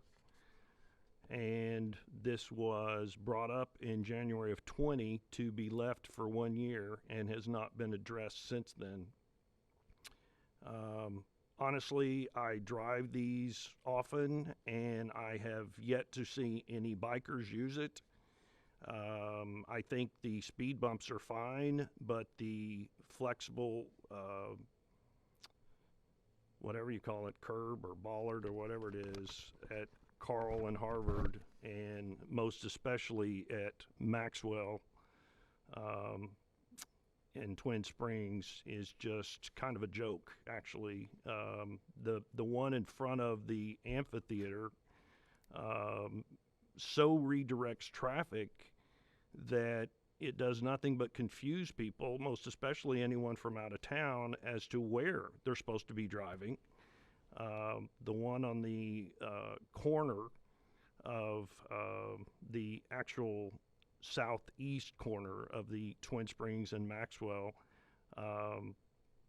is, I don't know, it looks like it's about 8 to 10 inches wide and doesn't really seem to accomplish anything. I'm confused by what it was even put there for. But the one that is sticking out in the middle of Maxwell, it's just a nuisance and a real mess when you drive down that. The question I had is, we angled the parking, and I think that was fine and dandy. What was the parking beforehand? Was it just straight in? I don't think it was angled. That's correct. It was perpendicular, and it was actually all the way up to the sidewalk that goes alongside the top of the creek. So the roadway was several feet wider through that area. So the idea was to pull that parking further back and to kind of narrow up the traffic way through there. So if the angled parking made it easier and really gave more room than the perpendicular parking, what is the point of having the thing at the intersection that sticks way out with a huge sign, a street sign actually, that just confuses people? I don't quite get that. I mean, I understand the parking angled, and that's fine, and I think people can figure that out. The drivers around Siloam understand. But what has been created there, where the outline is a red half circle with white lines on it, the flex curb, is just a mess. I sent pictures today to the board, and I apologize if I violated anything when my emails to the administrator are then CC'd to the entire board. I don't quite understand how my sending something to the board that really those pictures should have been included in this board packet instead of just overhead shots. We should have had actual pictures of what I brought up, why I asked for it, the fact that they've been left unmaintained, and I'll be sure and forward all of that to the press so that they see what I sent to the board. But I think everyone should review all of these before any kind of decision is made, because it doesn't seem to be accomplishing what it was supposed to. Madam Mayor? Yes. I've heard more concerns about the speed humps that were at one time temporary on Carl Street than I've heard about Maxwell, and perhaps it's because it's a little bit more well-traveled street over there. I do appreciate that we're looking out for the safety of the kids who are coming from Southside walking across Carl to go over to Boys and Girls Club. I wonder if there's any other option for there. Even one of the active warning beacons there, although it's awfully close to a stoplight, but I guess it really wouldn't be any closer than the stoplight there at Tulsa and Mount Olive. Just wondering if there are other options for that area. On Carl and Harvard, it's kind of an interesting situation because on Harvard, there's really not an official sidewalk. It's just where people go. And we did have in the budget last year to put the side path down Harvard, and then it was one of the COVID restriction or COVID budget cuts, and then I think that project's still on the books. I think one of the board parking lot goals was to try to find grant funding for that, and I think the recreational trail program would be a good opportunity, and we could potentially apply for that for next year. I think this year we did the one out there at the Dogwood Springs Park. So I think once we get a side path through there, I think that would be a good suggestion. I'm a little hesitant to put it there because it's not a dedicated pedestrian route on that side right now, and it's just a little odd having that there. And that It's a very awkward intersection there, especially with those speed humps. And I mentioned this at another board meeting. I'll mention it again. I have seen people just go around the speed humps, which sort of defeats the purpose of them. Thus, another reason why there may be a suitable alternative to those at some point. And I understand you saying that maybe waiting on when we put the side path in would be a better time to consider what that other option may be. Okay. Madam Mayor, Yes. I agree with Director Hunt. I don't see that the purpose of them in that location on Carl Street is doing what it needs to be doing. It's creating another hazard when people dart around them. I am concerned about the kids. I see the kids walking through there all the time, and I think a flashing solar sign might work there. And we are going to do some other changes with the sidewalks and stuff. Since that intersection just comes out of someone's driveway too, it's very odd. And it's something that we really need to consider and make sure it's doing what it's supposed to do. Madam Mayor, Yes. I would echo those comments. I find that very confusing and awkward at Harvard and Carl. I mean, I find myself, I shouldn't really say that, want but to. yeah. Very tempting. Is anybody I'm looking? not gonna hide the fact that I try to avoid it. Close your ears, Scott. Yes. Brad. I just remind the board that it was a struggle, and I had to waste a lot of oxygen on this sales pitch. We remember this, and we didn't like the armadillos, and we had all sorts of crazy. Remember that? Stock tanks in the middle of the road. So if you look at the bigger picture of this project and where we are right now, the whole intent of that, I'm thankful for the board at that time that they're willing to try something new, and we took elements of that, and we might fragment and discuss, but what we took away from that project were a lot of safety elements that we're talking about right now. Mm-hmm. I think that's the most valuable thing on some projects that it's a year. It looked like a good deal. It was a freebie. Of course, the end project was at the end of that year, we do something. I helped with some of that. I didn't like the original trail path that they've chose. The city made a great choice of correction because when I ride my bike, I like to go on less volume, less stress, right? That's the whole deal.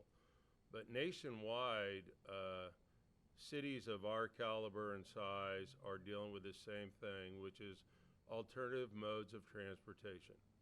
And at the end of the day, there are people that ride bikes in the city of Siloam Springs. You may not see them every day, but I will tell you the connectivity piece that runs along Tahlequah, if you live on Tahlequah Street, you see them every day. And you see them at night about 9 o'clock when this humidity tries to go away and the folks are spending money, they're buying lights for their bikes, and they're doing more activities in the evening, which lead into the late evening. And we've got some avid bike riders that ride 11 o'clock at night. I don't know where else they go. It's my little part of the world right there that I see. But I appreciate Director Allen bringing that up. And if we need to make the correctives, I will say we do a good job, but sometimes we fell short, and it looks like we didn't maintain some of the maintenance on these projects. But a tire curb, a tire eats up a lot of stuff. I will give a sales pitch on these crossings. We just have a new one going in on Mount Olive and Tahlequah, somewhere up in there, right? If we recall, when we put it in, when we did the street narrowing, the street diet downtown, and nobody got any flack for that. We didn't hear anything negative about street diet. But when we put that crossing in on Mount Olive, I think the city administrator almost lost his life. A lady with a baby carriage was almost took one. And there is a learning curve as we do any of these elements. There is a long learning curve. And now if you'll look down there, when they hit that, they'll do it. We've got a crosswalk downtown with no beacon that says yield to pedestrian traffic and everybody stops. I don't even know what that means. We should put more of those up. They stop to read it, and then the locals honk their horn at them. But there's a learning curve on all these, and I think we're still in that process. So, you know, whatever pleases the board, but I'm just happy that we've experimented with that, and I think connectivity and bike paths and making places safe for kids is still a priority, and even COVID set us back a little bit. But I think your readjustment to that and stay on track, and it may be 23, 24. But I'm excited. That's the ultimate answer to that area. Madam Mayor, may I?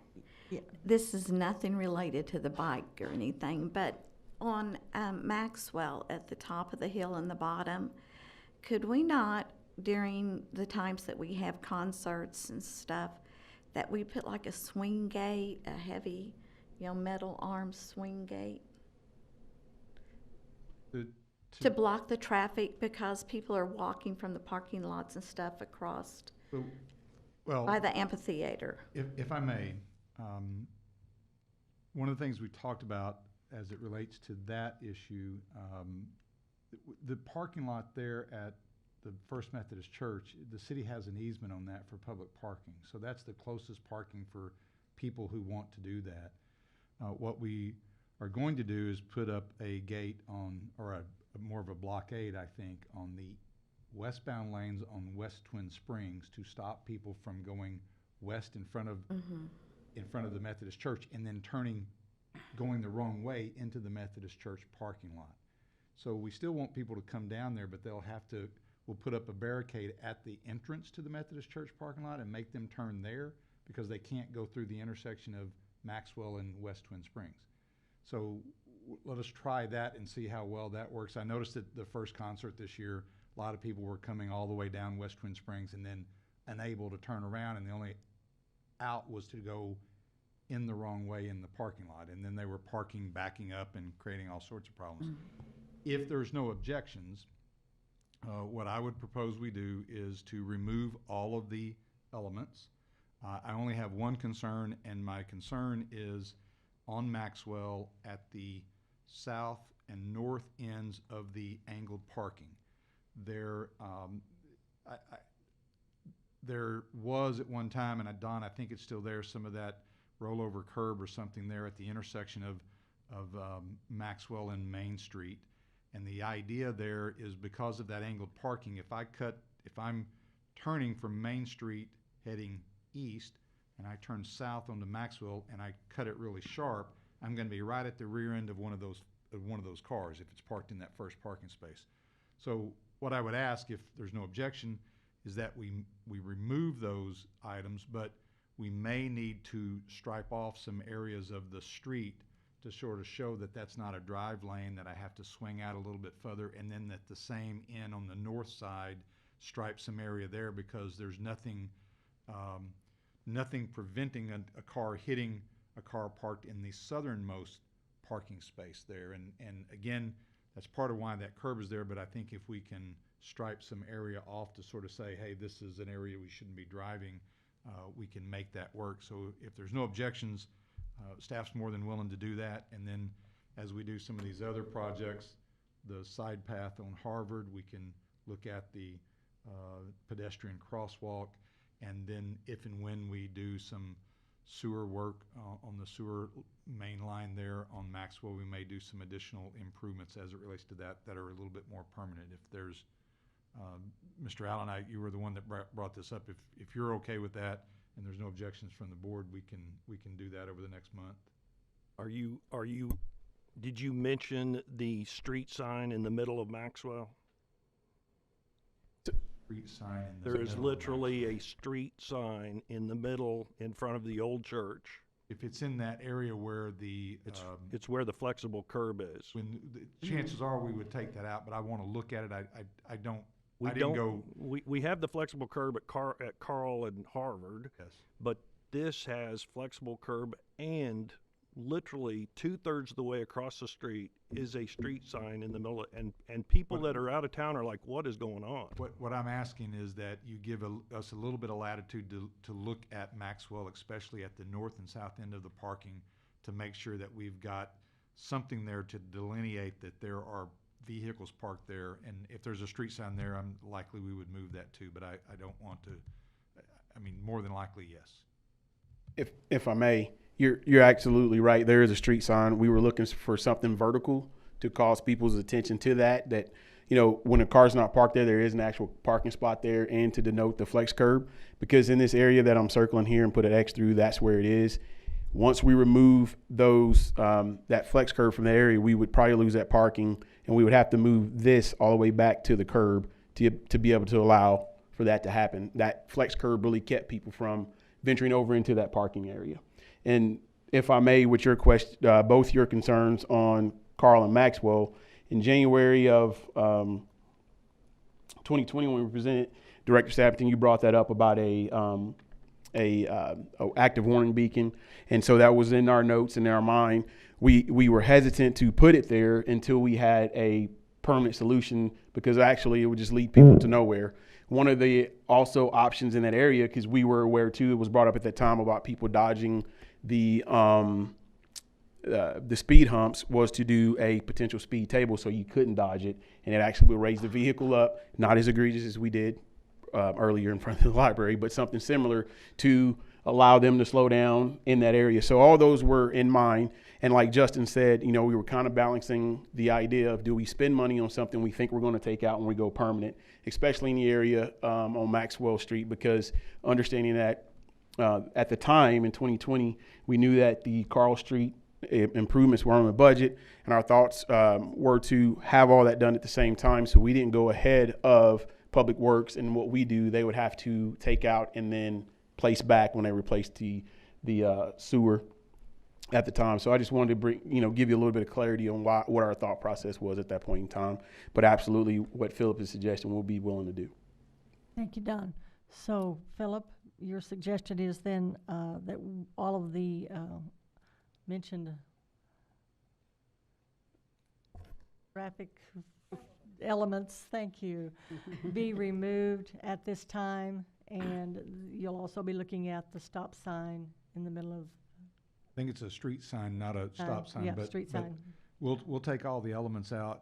As Don mentioned, we may have to eliminate one or parking spaces there on Maxwell, but I also want the ability to stripe some of that road off if necessary, to warn drivers that there are parking spaces there, and give them some idea of where the drive lane is. Okay, thank you. Directors, is that agreeable? Can I just clarify what the plan is for Carl and Harvard now? Remove it. You are going to remove that too, okay. Madam Mayor, I would like to clarify just one thing. I am not against bike paths. Right. I think bike trails are very important for this community. And we tried it, and what we did didn't work, but there might be some other solutions that do work, and I'm open to whatever experts suggest. And I think staff will look into that and Thank you. moving forward. Madam So, Mayor? Yes. I agree with Carol. I have no problem with green sharrows being painted, and I can assure you what we have has been ignored and not updated. If those had been updated, it might have been a lot more helpful to bikers. But the reason I brought up the street elements in the first place was because they'd been run over, they hadn't been maintained, and the green painted on the street would be ideal to make sure people are aware that they do share the road. But I can assure you, for 37 years of my involvement coming to and being on city board meetings, my number one concern, and I've said it a million times, is safety to the citizens, and I am not trying to get anything unsafe by bringing this up. I have harped on police protection and fire protection and everything else, and we have tried things, we've done things. We've gone above and beyond the call of duty on bike paths and trying to help bike safety. We have spent money on connectivity. We've sent staff to overseas meetings. We've done lots of things to learn how to do this better. And we've spent a lot of money on sidewalk or trails and biking. But as everybody can see, this has not been maintained, and I appreciate that we're looking at it now. But I am not against safety, and I never have been. So thank you. Thank you, Director Allen. So we are moving forward then. Next item is the proposed body art zoning amendment. Ben?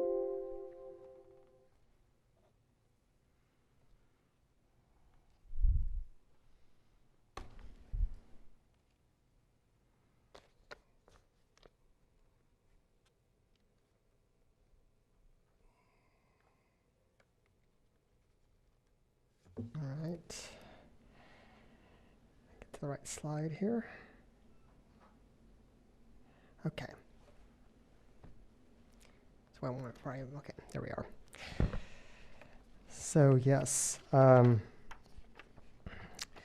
thank you, Madam Mayor and Board, for my last presentation this evening. So we're coming back to you with proposed regulations regarding the body art businesses as the board directed staff to do on June 1st board meeting. If confirmed, we will take an ordinance draft to the Planning Commission on July the 13th, which is the Commission's next available meeting. Staff's proposal amends the allowed zones that is in use unit 22 that's permitted by including within that use the C2 zones as a special use zone within that use unit. We chose this as is by far the zone which has the most area. We believe that's 877 acres. So there will be more business opportunities if we open it up to that particular zone. In addition, we have updated the terminology to widen the definitions to include body piercing and body art to the tattoo term. We also made an update to include the term body modification not performed by a medical doctor. These businesses are regulated only when they pertain to more than 50% of the makeup of the total business. So for example, a hair salon that has an ear piercing on the side would not be counted within the use unit 22. We also removed the term sexually oriented businesses from the use unit as that's dealt with exclusively in use unit 23. So there's no need to include that within use unit 22. Finally, I want to cover the criteria by which special use permits are approved. Again, our suggestion is to make this only special use within the C2 zones. So when we're looking at special use permit, we consider matters like if the business impacts the peace and enjoyment of neighboring properties, if there are substantial property value impacts made by that business to surrounding properties, if the business will fit within the area context and neighborhood character, if the building and site design generally fits with the area, and if the proposed business is supported by infrastructure and is consistent with city growth patterns. We showed you this map last time, but as a reminder, the use unit 22 uses are currently only permitted in the I-1 zones, and that's what you're seeing on the map here in the shaded purple. So this map is the same as with the I-1 zones from the previous slide, but then we've added the C2 zones to this.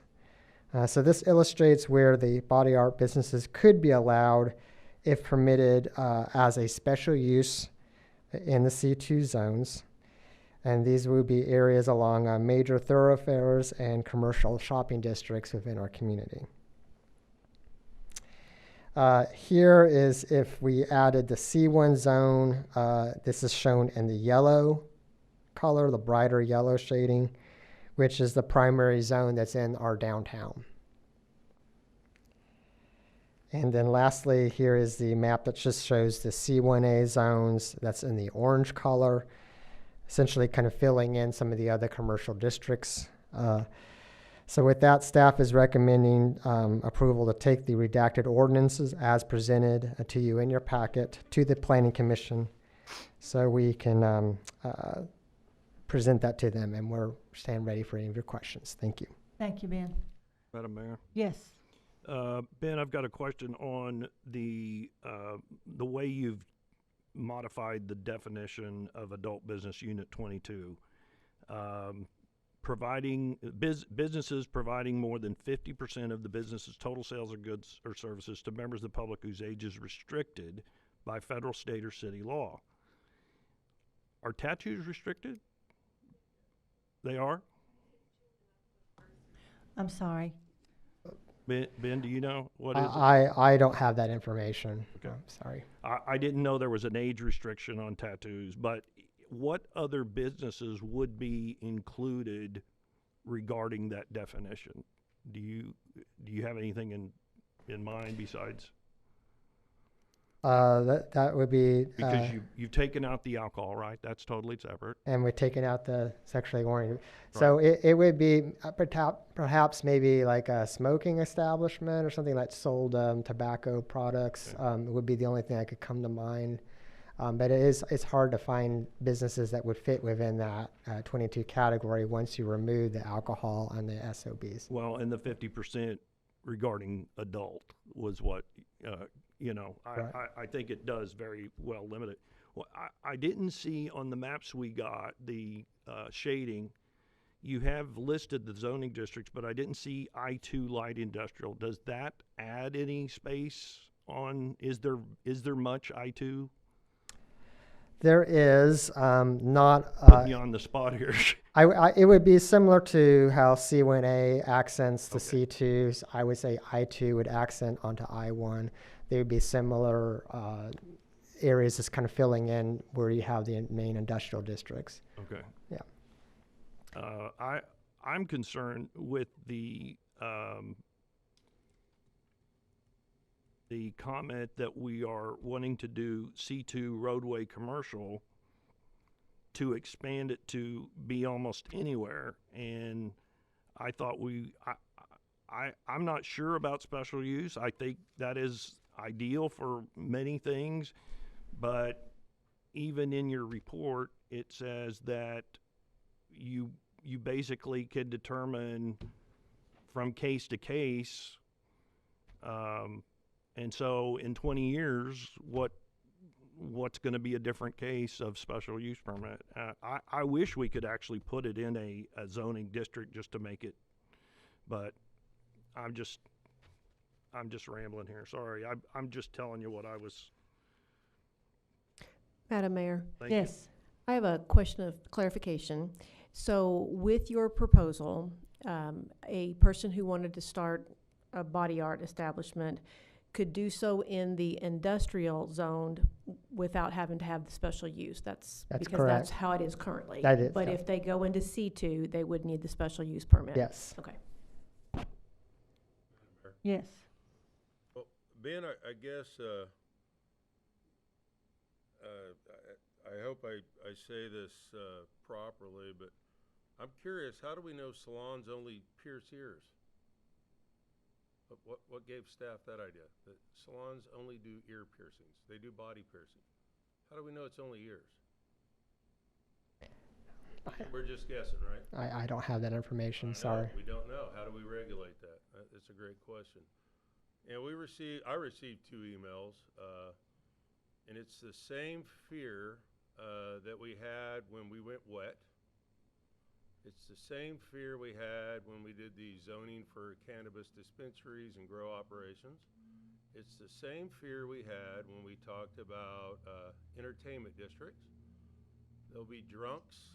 My daughters won't be safe on the streets, and all sorts of fear-mongering hypotheticals out there that may or may not be true. I don't know because I haven't seen any of it. We're wet. We've got an establishment downtown that could drink beer on the street. I'll use me as an example, as a carcass. I went to Fayetteville, got a tattoo. 2 sessions, very long sessions. It's a large piece of art. And my wife went with me the first time. She didn't go the second time. And she came in and checked on me, and I didn't respond to her because tattooing is for everybody, it's a special thing for whatever purpose they get a tattoo. And so she went and she ate and she shopped. Those were the same fears that we had from owners downtown. There's nobody hanging out. This concept that it's going to turn into some weird concept that I don't even know what that is and why we're putting free business. We're talking about an entrepreneur wanting to do a business in town so we can create more tax base. And that's our primary goal. How do we create tax base to offset some of the stuff we just had at a workshop with the increase that we know that is coming down the road? And if we do that one way is we do it with small business. I don't run a small business. I'm not an entrepreneur. I could tell you that tattoo shops and restaurants have about the same success rate. There is a large percentage of failure. And if somebody comes to our town, and this ain't 20 years ago, the corridor is full of areas where you can get tattoos. If you follow that trend, you'll see artists out there with 3 to 6 month backup lists, some even longer than that. And the struggle I have is, number one, we are deciding as a board, but as a staff, what small business needs to come to this town that's legal. And second of all, we've got this fear that if it's on Wright Street as an example, and there's a house right up somehow I've created a wrong atmosphere. The coffee shop's okay, the car dealership's okay, restaurants are okay. A restaurant that has a Pride Day that last year, if you remember when that happened, the diversity just upset the town, and we discussed it at the board meeting because the city was being blamed. And this year, people that wanted to embrace that day got no flack, right? It's called the evolution. That's how we move forward. And here we are again, trying to move the city forward, and we have some fear that we're going to get 5 or 6 tattoo shops. This conservative town we live in won't support that many shops. And I applaud the young lady that wants to start this shop because I don't know if the success rate's very high in Siloam. But if an entrepreneur believes in what they can do and they believe in themselves, that they can chase that dream, I'm not a fan of knocking dreams down of places where I get more taxes. And that's just, I see it simply that way. Thank you. Madam Mayor? Yes. I applaud the entrepreneurs that are wanting to do this as well, and I have no problem with whatever we need to do to make changes to. I don't ever want us to make a change just to help a certain business that comes and asks for it. I want us to make a change that's going to apply to any future applicant for what we're discussing. And I think this is the way to go about it. But I will say, if we don't think the city has, in the past, gone and purposefully pushed for certain businesses to come into certain areas, yeah, you're wrong on that. That's most certainly happened, and it's happened in the historic and every other district. So that goes on all the time. I think this is the proper way that we're doing it. If special use permit is the way the board wants to do it, then that's the way we should do it. But I don't discount for a moment business owners that have been downtown for 30, 40, 50 years, have been residents for 60 or 70 years, having their concern for what they own downtown and what they wish to have the city be. Everyone has an opinion. Everyone has their right to that opinion, and everyone has a voice to say, I don't want this. I don't want that. We're really wrong to be discounting any of the voices that may be contrary to what we're discussing right now. And to poo-poo these people as they don't matter because it's not progressive and all this, they have just as much right to ask for our consideration as anyone else. And I listen to them with an open mind as much as I listen to this right here. Thank you. Madam Mayor. Yes.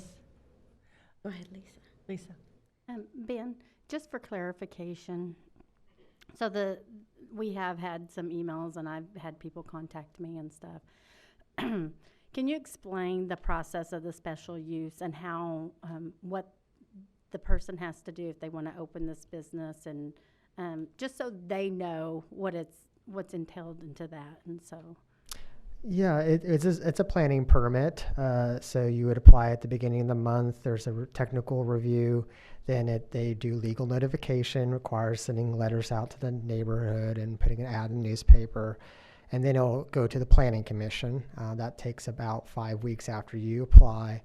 And then after the planning commission's recommendation, it ends up to the city board as I believe as a resolution.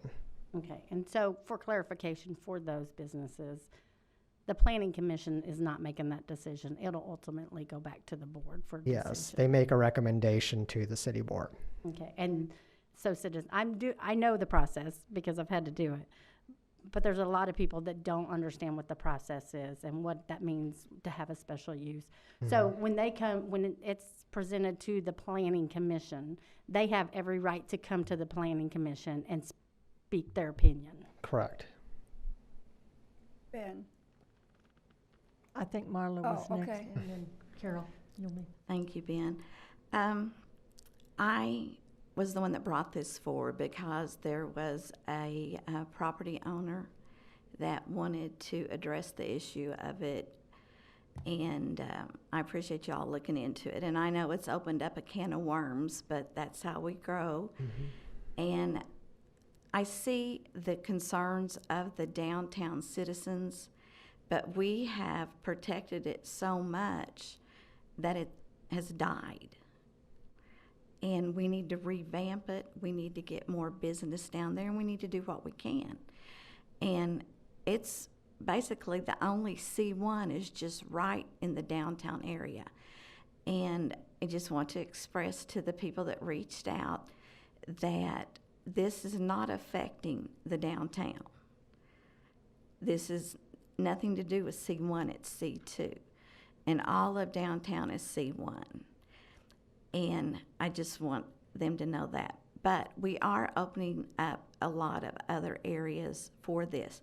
It's still a special use. You still have to get permission. It's not, I mean, if we only want 5 in town, who's got control over that? The board. It's all going to come back to us. But to agree with Director Burns, we can't control how other people are going to live and how lives change because living's completely different now than it was when I was a girl. And, you know, I can't say how much it is important for us to have kids that were here that grew up in Siloam want to come back with a business. We always talk about, oh, the John Brown graduates, we want them to come back and settle and, you know, do things, you know, a town to come back to. Well, we have a young lady that was a Siloam citizen, graduated from Siloam School and wants to bring her business back here. And that's one of the reasons that I brought it forward. I know that we protect downtown, but we've got a tap room and we've got a smoking establishment. Those are written out, and I don't know how we pick and choose. So that's another concern I have is pick and choosing who goes where. And I know the state allows us to do a lot of that, but one of these days we're going to be so tight about what we let come in that they're going to say, oh, don't even worry about going there, you'll never get it. So I want us to be open-minded. I want us to listen to what the changes the public wants and to accommodate them with us looking into it like staff did. And so I appreciate your work. Thank you. Thank you. Carol? My only question was about the special use. Special use goes with the business, not the property, is that right? Or does it go with the property? They generally run with the property, is my Property. understanding, yeah. So, It's always been with the business. pardon? I thought it had always been with the business. I always thought it was with the business too. No, it's with the property. So, if she decided not to do her business, somebody else could come in and do a tattoo or a body art business in that area. You can, I don't care. I just wanted to point that You out. can I put- wasn't sure. you can put conditions to say there's a sunset clause on a special use permit. Or, you know, put a condition that should the business change hands, a new permit would be required, something like, it's essentially like a conditional use permit. So you can put conditions on that. Thank you. Philip, I think you. So I want to clarify a couple things. Staff isn't making any decision. We are bringing forward a recommendation to go forward with code amendments that will, as Ben said, have to go through Planning Commission and public hearings and then ultimately come back to the board for an ordinance, with the board deciding to adopt the ordinance, amend the ordinance, or not adopt the ordinance. I want to talk a minute about special uses. Director Smiley, you sort of brought it up.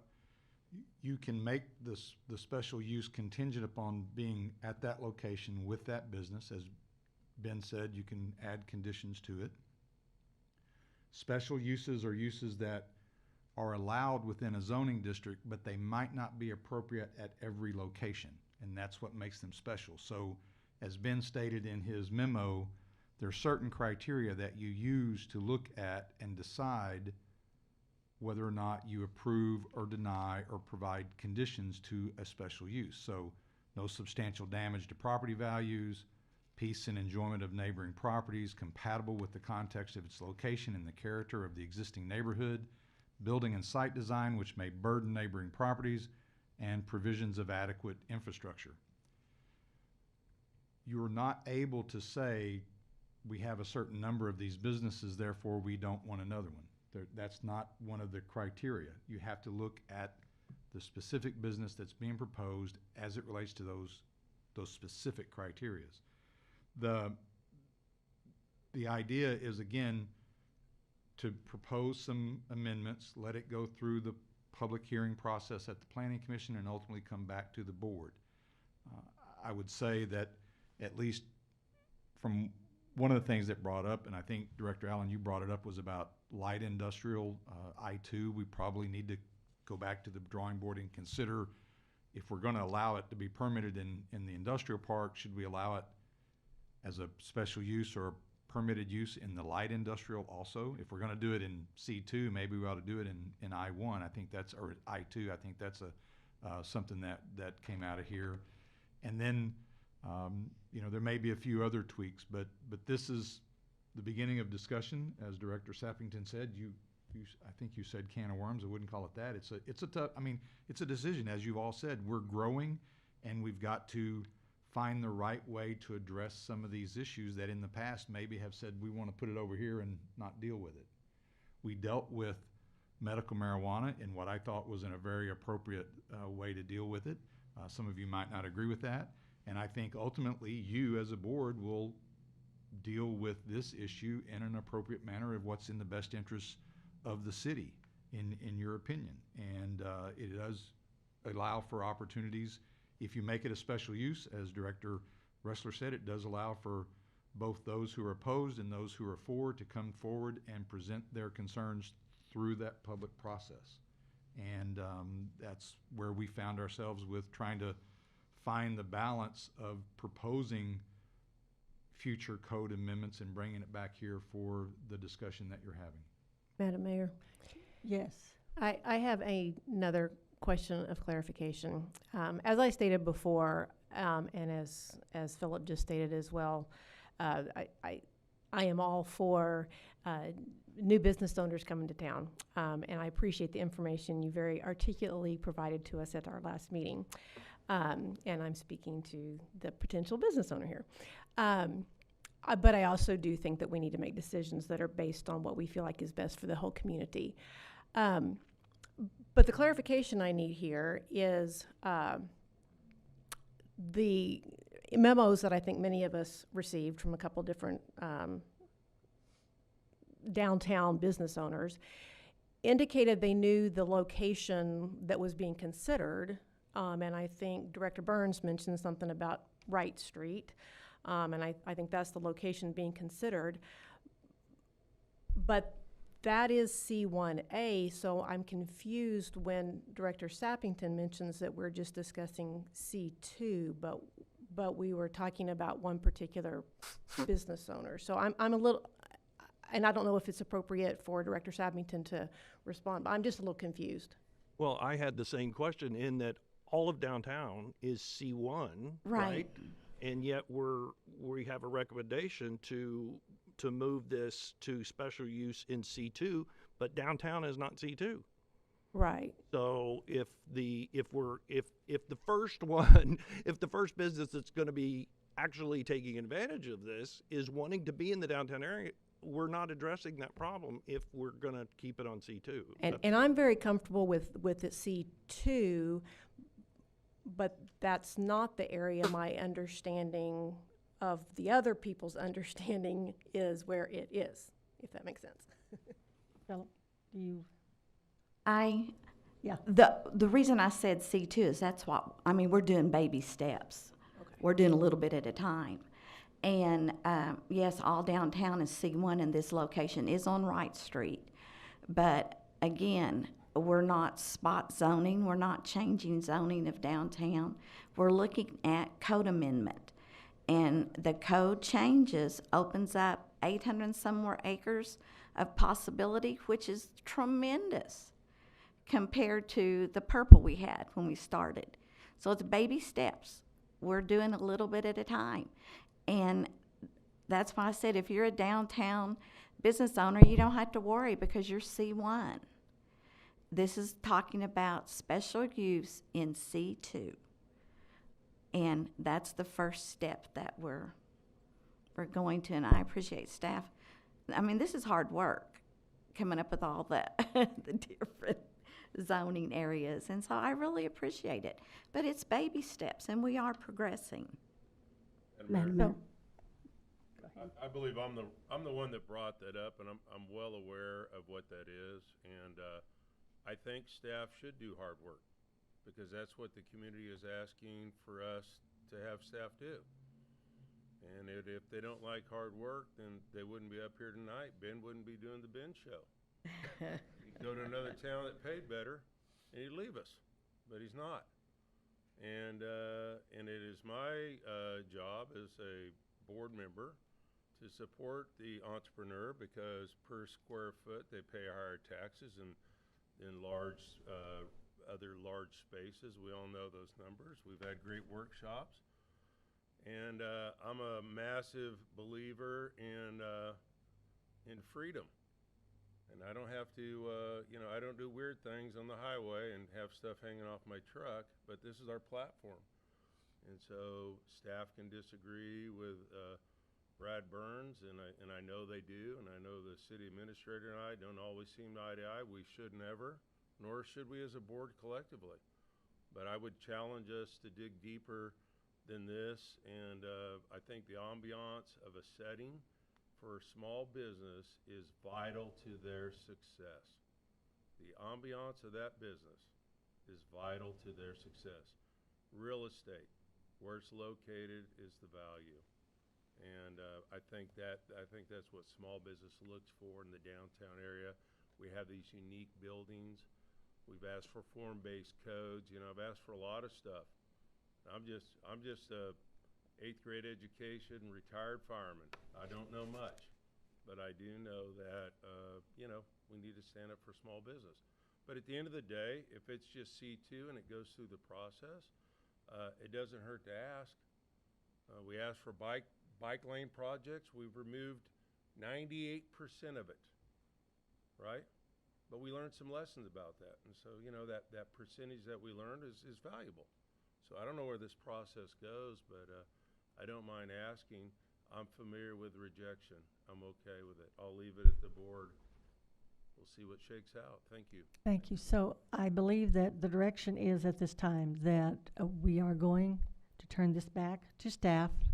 You all are going to then take something in the form of amendments to planning and zoning for them to then discuss that, have that public input, get their recommendation, and that to be brought back to the board. Is that correct, Philip? Is that how you? Yes, ma'am. Okay. So that is what we are going to direct staff at this point to do. Ben, Madam thank Mayor? you. Madam Mayor, I'd Oh, like yes. to say something. Yes, sir, absolutely. I'd like to, if Ben, if you could please, tell us where we are and what we've just set up for direction for you. But within that, is anything been addressed as far as proximity? We have institutions that do serve alcohol, but they've got to be within so many feet away from schools or churches and things like that. I know our C2 does have that, so I don't know if within our adult business, do we have anything that deals with proximity as well? We do not in the current ordinance, but what I would posit is that the special use permit review process would take into account things like if there was a daycare or school next to the business, because that would be the neighborhood context. Okay. So we would look at that. Mm-hmm. Okay, so within the special use, but can you please verbalize? Maybe I'm the only one that needs it, but if you could verbalize where we are right now and what you have just been asked to propose.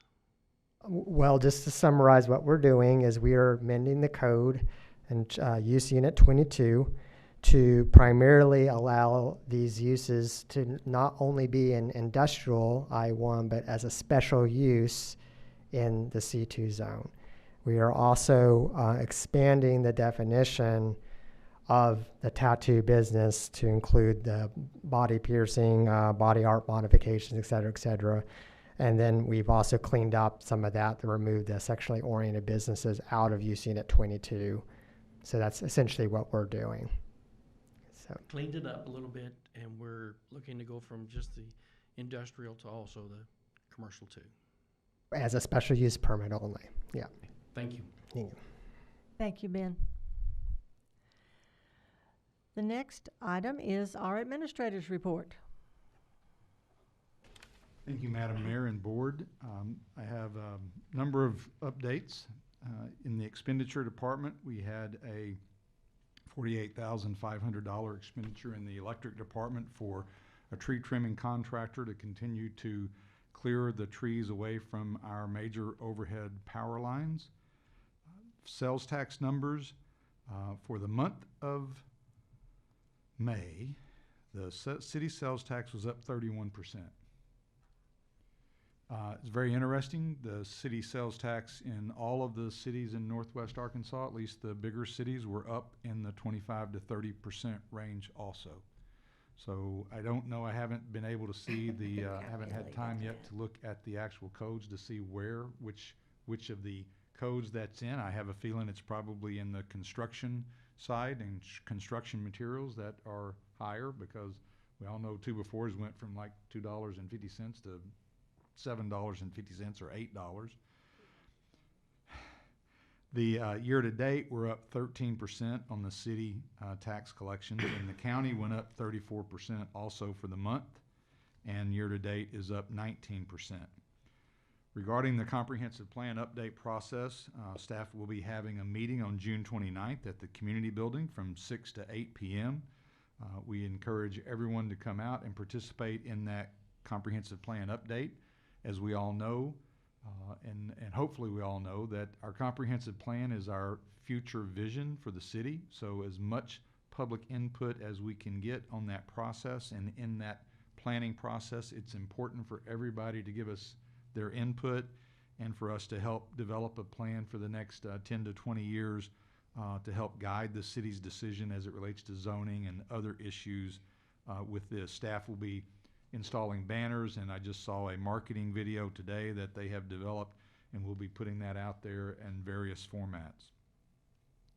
We finally received our rebate from 8DEQ on our electric vehicle charging station. So we originally spent about $11,600, and we got $9,300 back from DEQ, so the total cost of that project was just right at $2,300.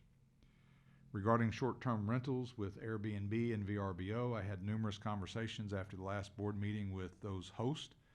One of the things that I asked them was to give me give me some idea how far out into the future they have pre-bookings, because the idea, if we immediately start collecting or require the collection of taxes, they will either have to ask those customers to pay an additional 2% or take a 2% haircut. And what I'm trying to do is to develop a future date to say, okay, on this date, then you start collecting and paying the taxes. Again, trying to make, as many of the hurdles easy to get over as possible, but we continue to work on that. We also sent additional information to some of the hosts to forward to VRBO and Airbnb to try to, again, get them to work on their behalf to collect that tax. We already talked about the fishing pier. Our Broadband Advisory Committee has had 2 meetings. On the 27th of May, we met with the representatives of Hope Water and Light to understand what their process is and what they're going through to develop a municipal broadband program. And our last meeting was June the 10th. We discussed various business models and tried to decide what the next step is. And the committee believed that the next step is really a feasibility study to look at what it would cost to do the engineering, to build the infrastructure, to also evaluate the various business models that the committee has been looking at to see which one best fits the city. And then a third piece of that feasibility study is a citizen survey to determine how many citizens, what's the percentage of citizens that actually have internet, broadband, what do they pay, would they convert if the city did this? So I'm in the process of trying to get some ideas on cost for those feasibility studies. I'm also in the process of trying to think about breaking the feasibility study down into 2 different contractors. And the reason for that is one of your goals, I think it was a longer term goal in 2022, was to talk about doing a citizen survey. And so if we were going to do a survey for the internet and try to ask some of those questions, it would seem to me to make sense to go ahead and try to roll that into a formal citizen survey. So I'm not sure yet where it's going to end up, but it's likely that we have a feasibility study that does the first 2, we get that piece done, and then we do a full-blown citizen survey with questions including the issue about internet access and all that. So all that's still up in the air at this time. Regarding the Main Street Highway 412 guardrail, we finally got the information from RDOT that they would agree to reestablish their right-of-way on Highway 412 in that area. Basically, they would create a clear zone that would be the first 24 feet from the edge of the outside white line of 412. That would leave about 8 feet between that clear zone and the edge of the pond where we could install a barrier. They said that they would modify their records. However, they didn't give us a timeline on when they would modify their records. They did say if you wish to go ahead and start the installation of a guardrail, you will need to apply for a permit from RDOT while they still own the right-of-way. And the problem to some degree with that is, as long as they own the right-of-way and until they modify it, we would have to build a guardrail that meets federal highway standards for a guardrail. There are 5 companies that RDOT has that can build those guardrails according to RDOT. One of them is in the state of Arkansas. That company gave us a quote on materials and said we would never bid that job because we can't get our equipment in there to build that guardrail. So that means we would have to look at out-of-state companies to try to come here, which will just increase the cost. I don't know where all they are located. I believe there's one in Tulsa, there's one in Memphis. So if you wish us to proceed, we will start looking at that, and then what you have in my staff report is we would have to install the guardrail as shown, which is one of those metal federal highway guardrails. We cannot install the type of rail that you see on 412, which has the cables. The cables won't work in those tight turns, and they won't work in large changes in elevation. The guardrail is the really only option.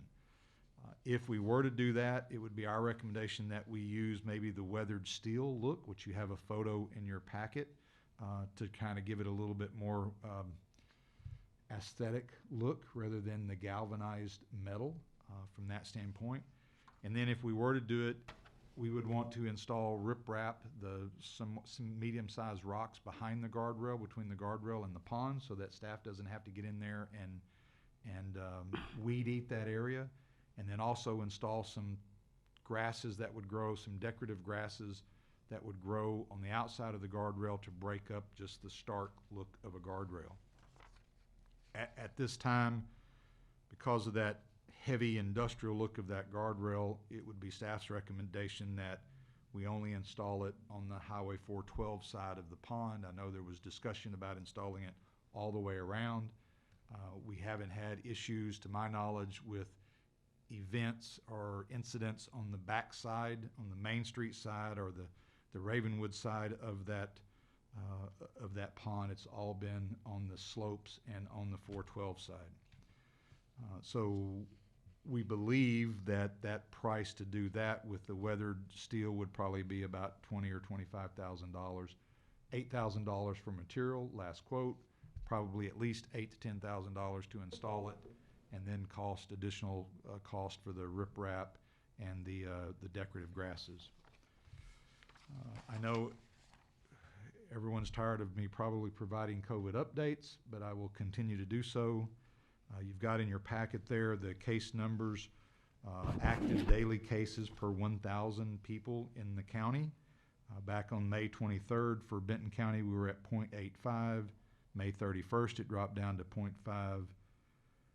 June the 6th dropped down to 0.42, and currently the latest numbers, June the 13th, was 0.41. So Benton County is headed in the direction with fewer cases, daily cases, in active cases per 1,000, but just the opposite is happening in Benton County, where it went from 0.47 to 0.39 to 0.4, and now back up to 0.44. So they're all in that general range of about 0.4% or 0.4 cases per 1,000. On the next sheet, the daily active cases in northwest region of Arkansas, you can see that number is coming down, but it jumped from June 6th to June 13th from 0.4 per thousand daily active cases to 0.45. So Northwest Arkansas, again, it's not completely coming down. And the last sheet, I won't talk about the older ones, but June 2nd, we had 33% fully immunized individuals, ages 12 plus in Northwest Arkansas. And the good news is of June 13th, that jumped up to 35%. We're still not where I believe we should be as far as a wider community. So I will continue to recommend that at least those who have not been immunized wear their mask when they're not able to social distance, continue to wash our hands and do the things that we all have learned to do over the last year plus, even though we don't like it anymore and we like it to go away. Madam Mayor, that's my report. I'm available for any questions. Thank you. Thank you, Philip. So we are down to the director's reports. Tonight we will start with Marla, and Reed, you will be our last one. I just want to say it's hot out. But not hot enough to kill the mosquitoes yet. I just want to say what a wonderful program was for the kids today down in the amphitheater with the music program that's part of the library series. My grandson went and really liked it. I also want to thank the guys for the drone pictures. It's just amazing to see what a beautiful city we have from up above. And it's clean and it's beautiful. So I enjoy those. Want to thank the motorcycle patrol. It was interesting and enlightening to speak with them. Some of the training they had to go through, and found out that one of the gentlemen is a veteran motorcycle cop. And so the new one is going through the struggle of learning how to maneuver and everything. And it was interesting to see what they did during their training. So a shout out to them. They're doing photos with people in town. They want to take a picture with them. And they're also taking the remarks that they're chips, but I told them they're actually ships. So since they're from Siloam, but they're good guys, really enjoyed visiting with them.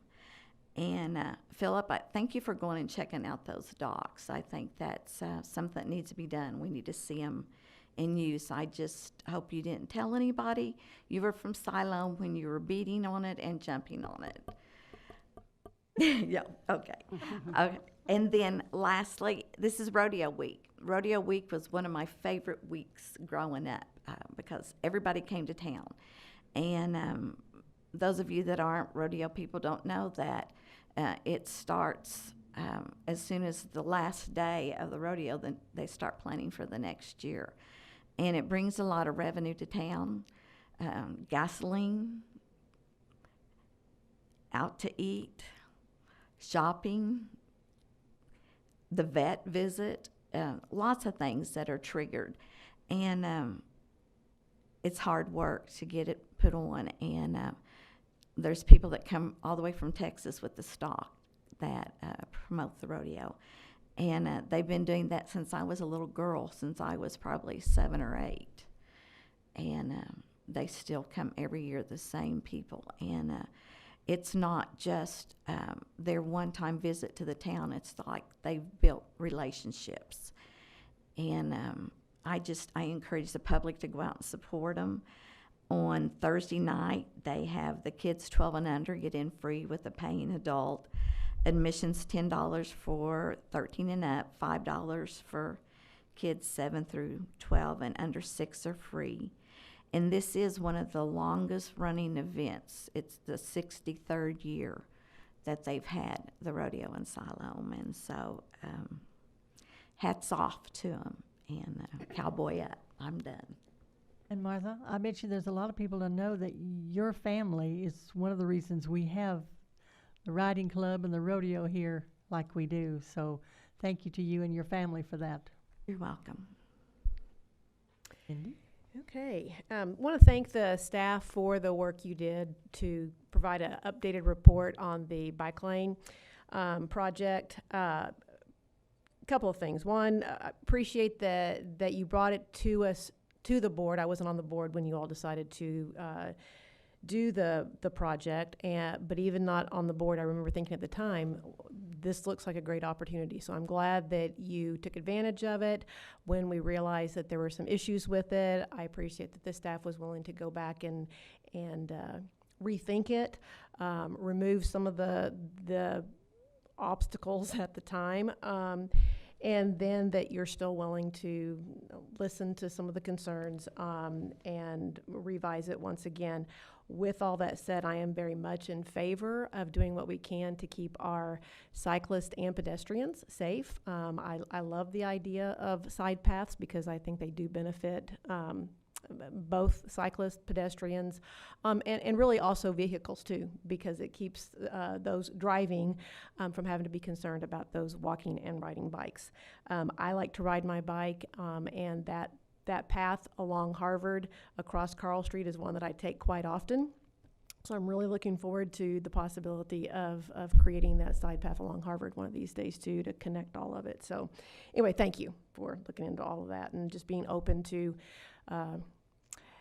the critique and the suggestions for making changes as we've gone along. Also want to give a shout out to Holland Hayden for the updates that she gives.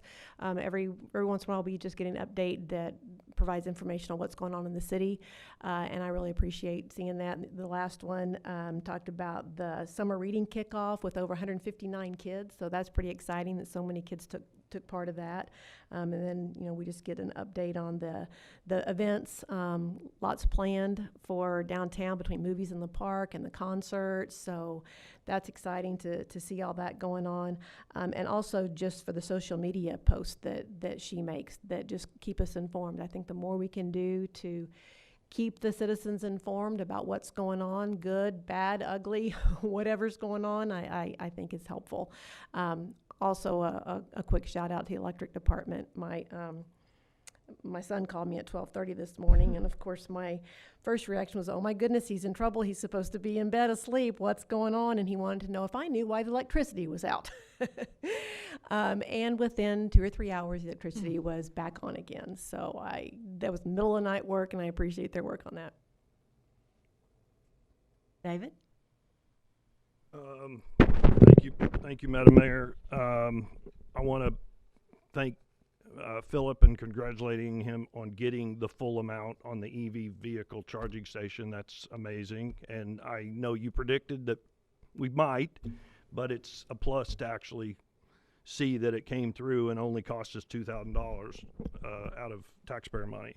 I echo Marla. The rodeo is very important to the city and to the citizens and taxpayers. It's not just restaurants. They have a lot of people that come from out of town that stay in the hotels, and they stay here all week long. And there's not a whole lot of things that happen in Siloam that bring in a lot of outside revenue as the rodeo does.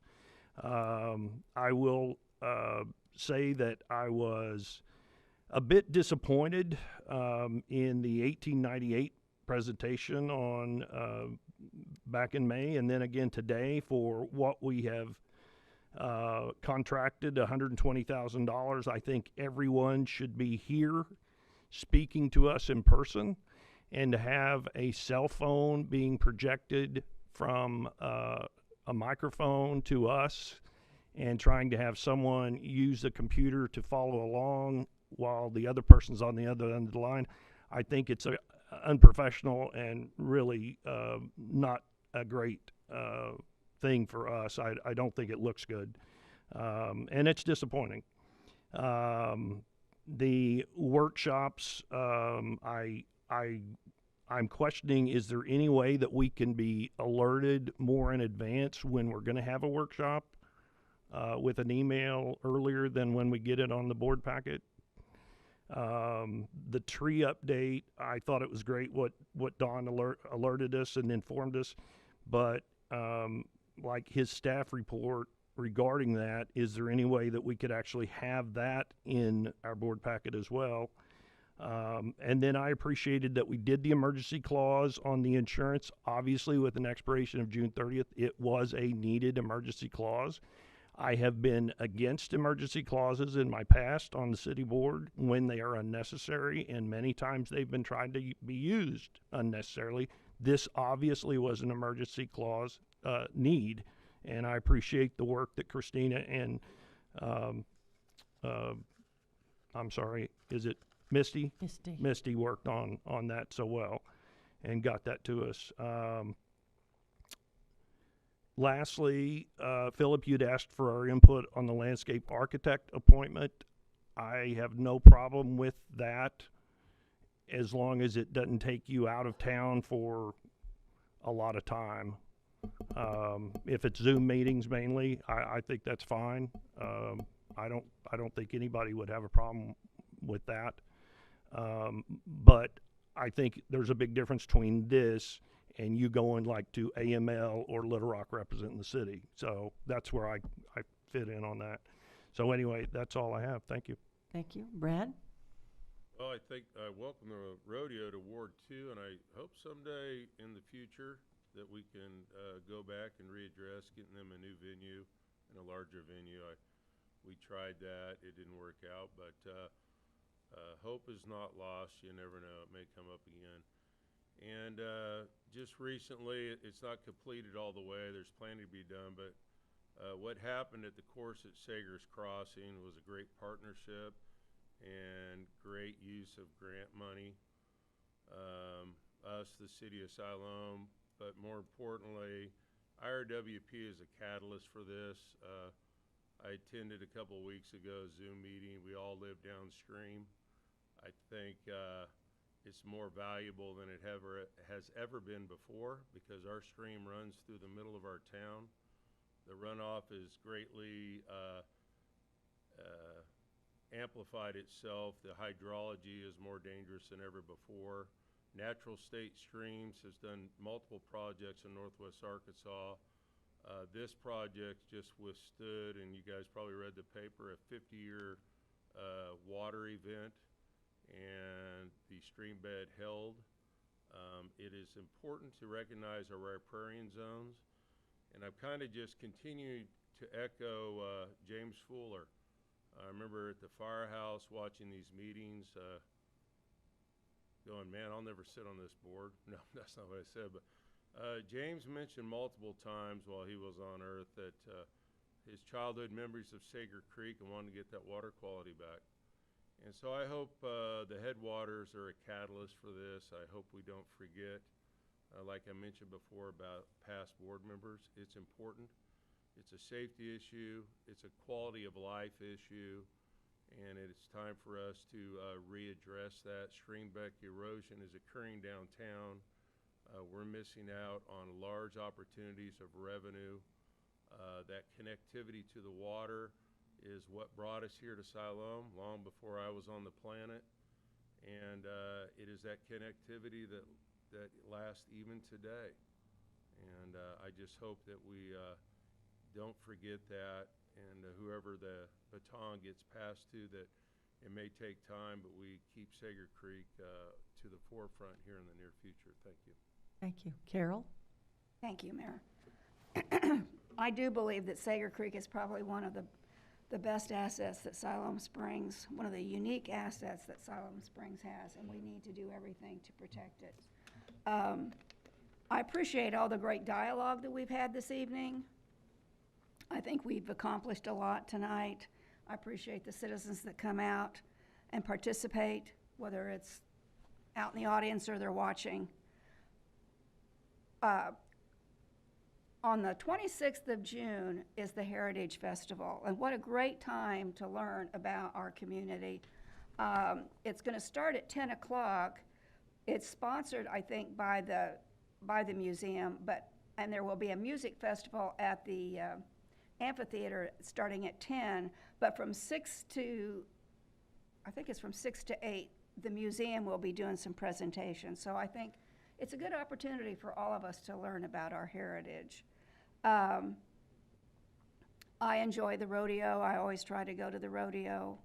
I think it's a great experience for all families. It's a very family-oriented event.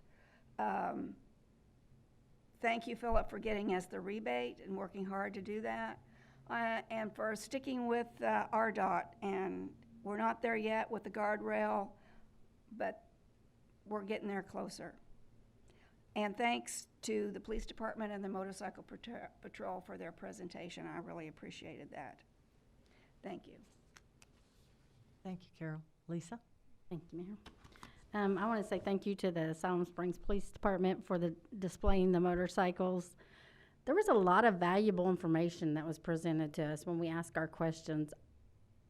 The police department gets a lot of negative press, so I would love for you to see that kind of information on Facebook, the questions about the funerals and everything that came out. It was a lot of useful information that I think the community would benefit from knowing. As we take baby steps, I agree with Director Hunt and Director Allen that we need to consider what is in the best interest of the community as a whole and not individual businesses. I want to see individual businesses come to town, but we're representing the city as a whole and not individuals. On the guardrail, what information are you wanting from us? I'm not sure that I'm, at this time, ready to present anything. I mean, I'm just trying to give you an update of where we are. Oh, okay, because it says, should the board proceed? So if you want us to wait, are you wanting to know if we want to wait? Well, what I'd like to do is to try to get hard a little bit. I guess if you're opposed to us continuing to work in the direction that we're headed, let me know. But I don't have a hard. I don't have any hard other than the update. Assuming you wanted us to proceed, then that's where we are of trying to get, quotes from these businesses, trying to find a business to actually install that. That's Okay. kind of where we are today. Would it be easier once we have the right-of-way with the state?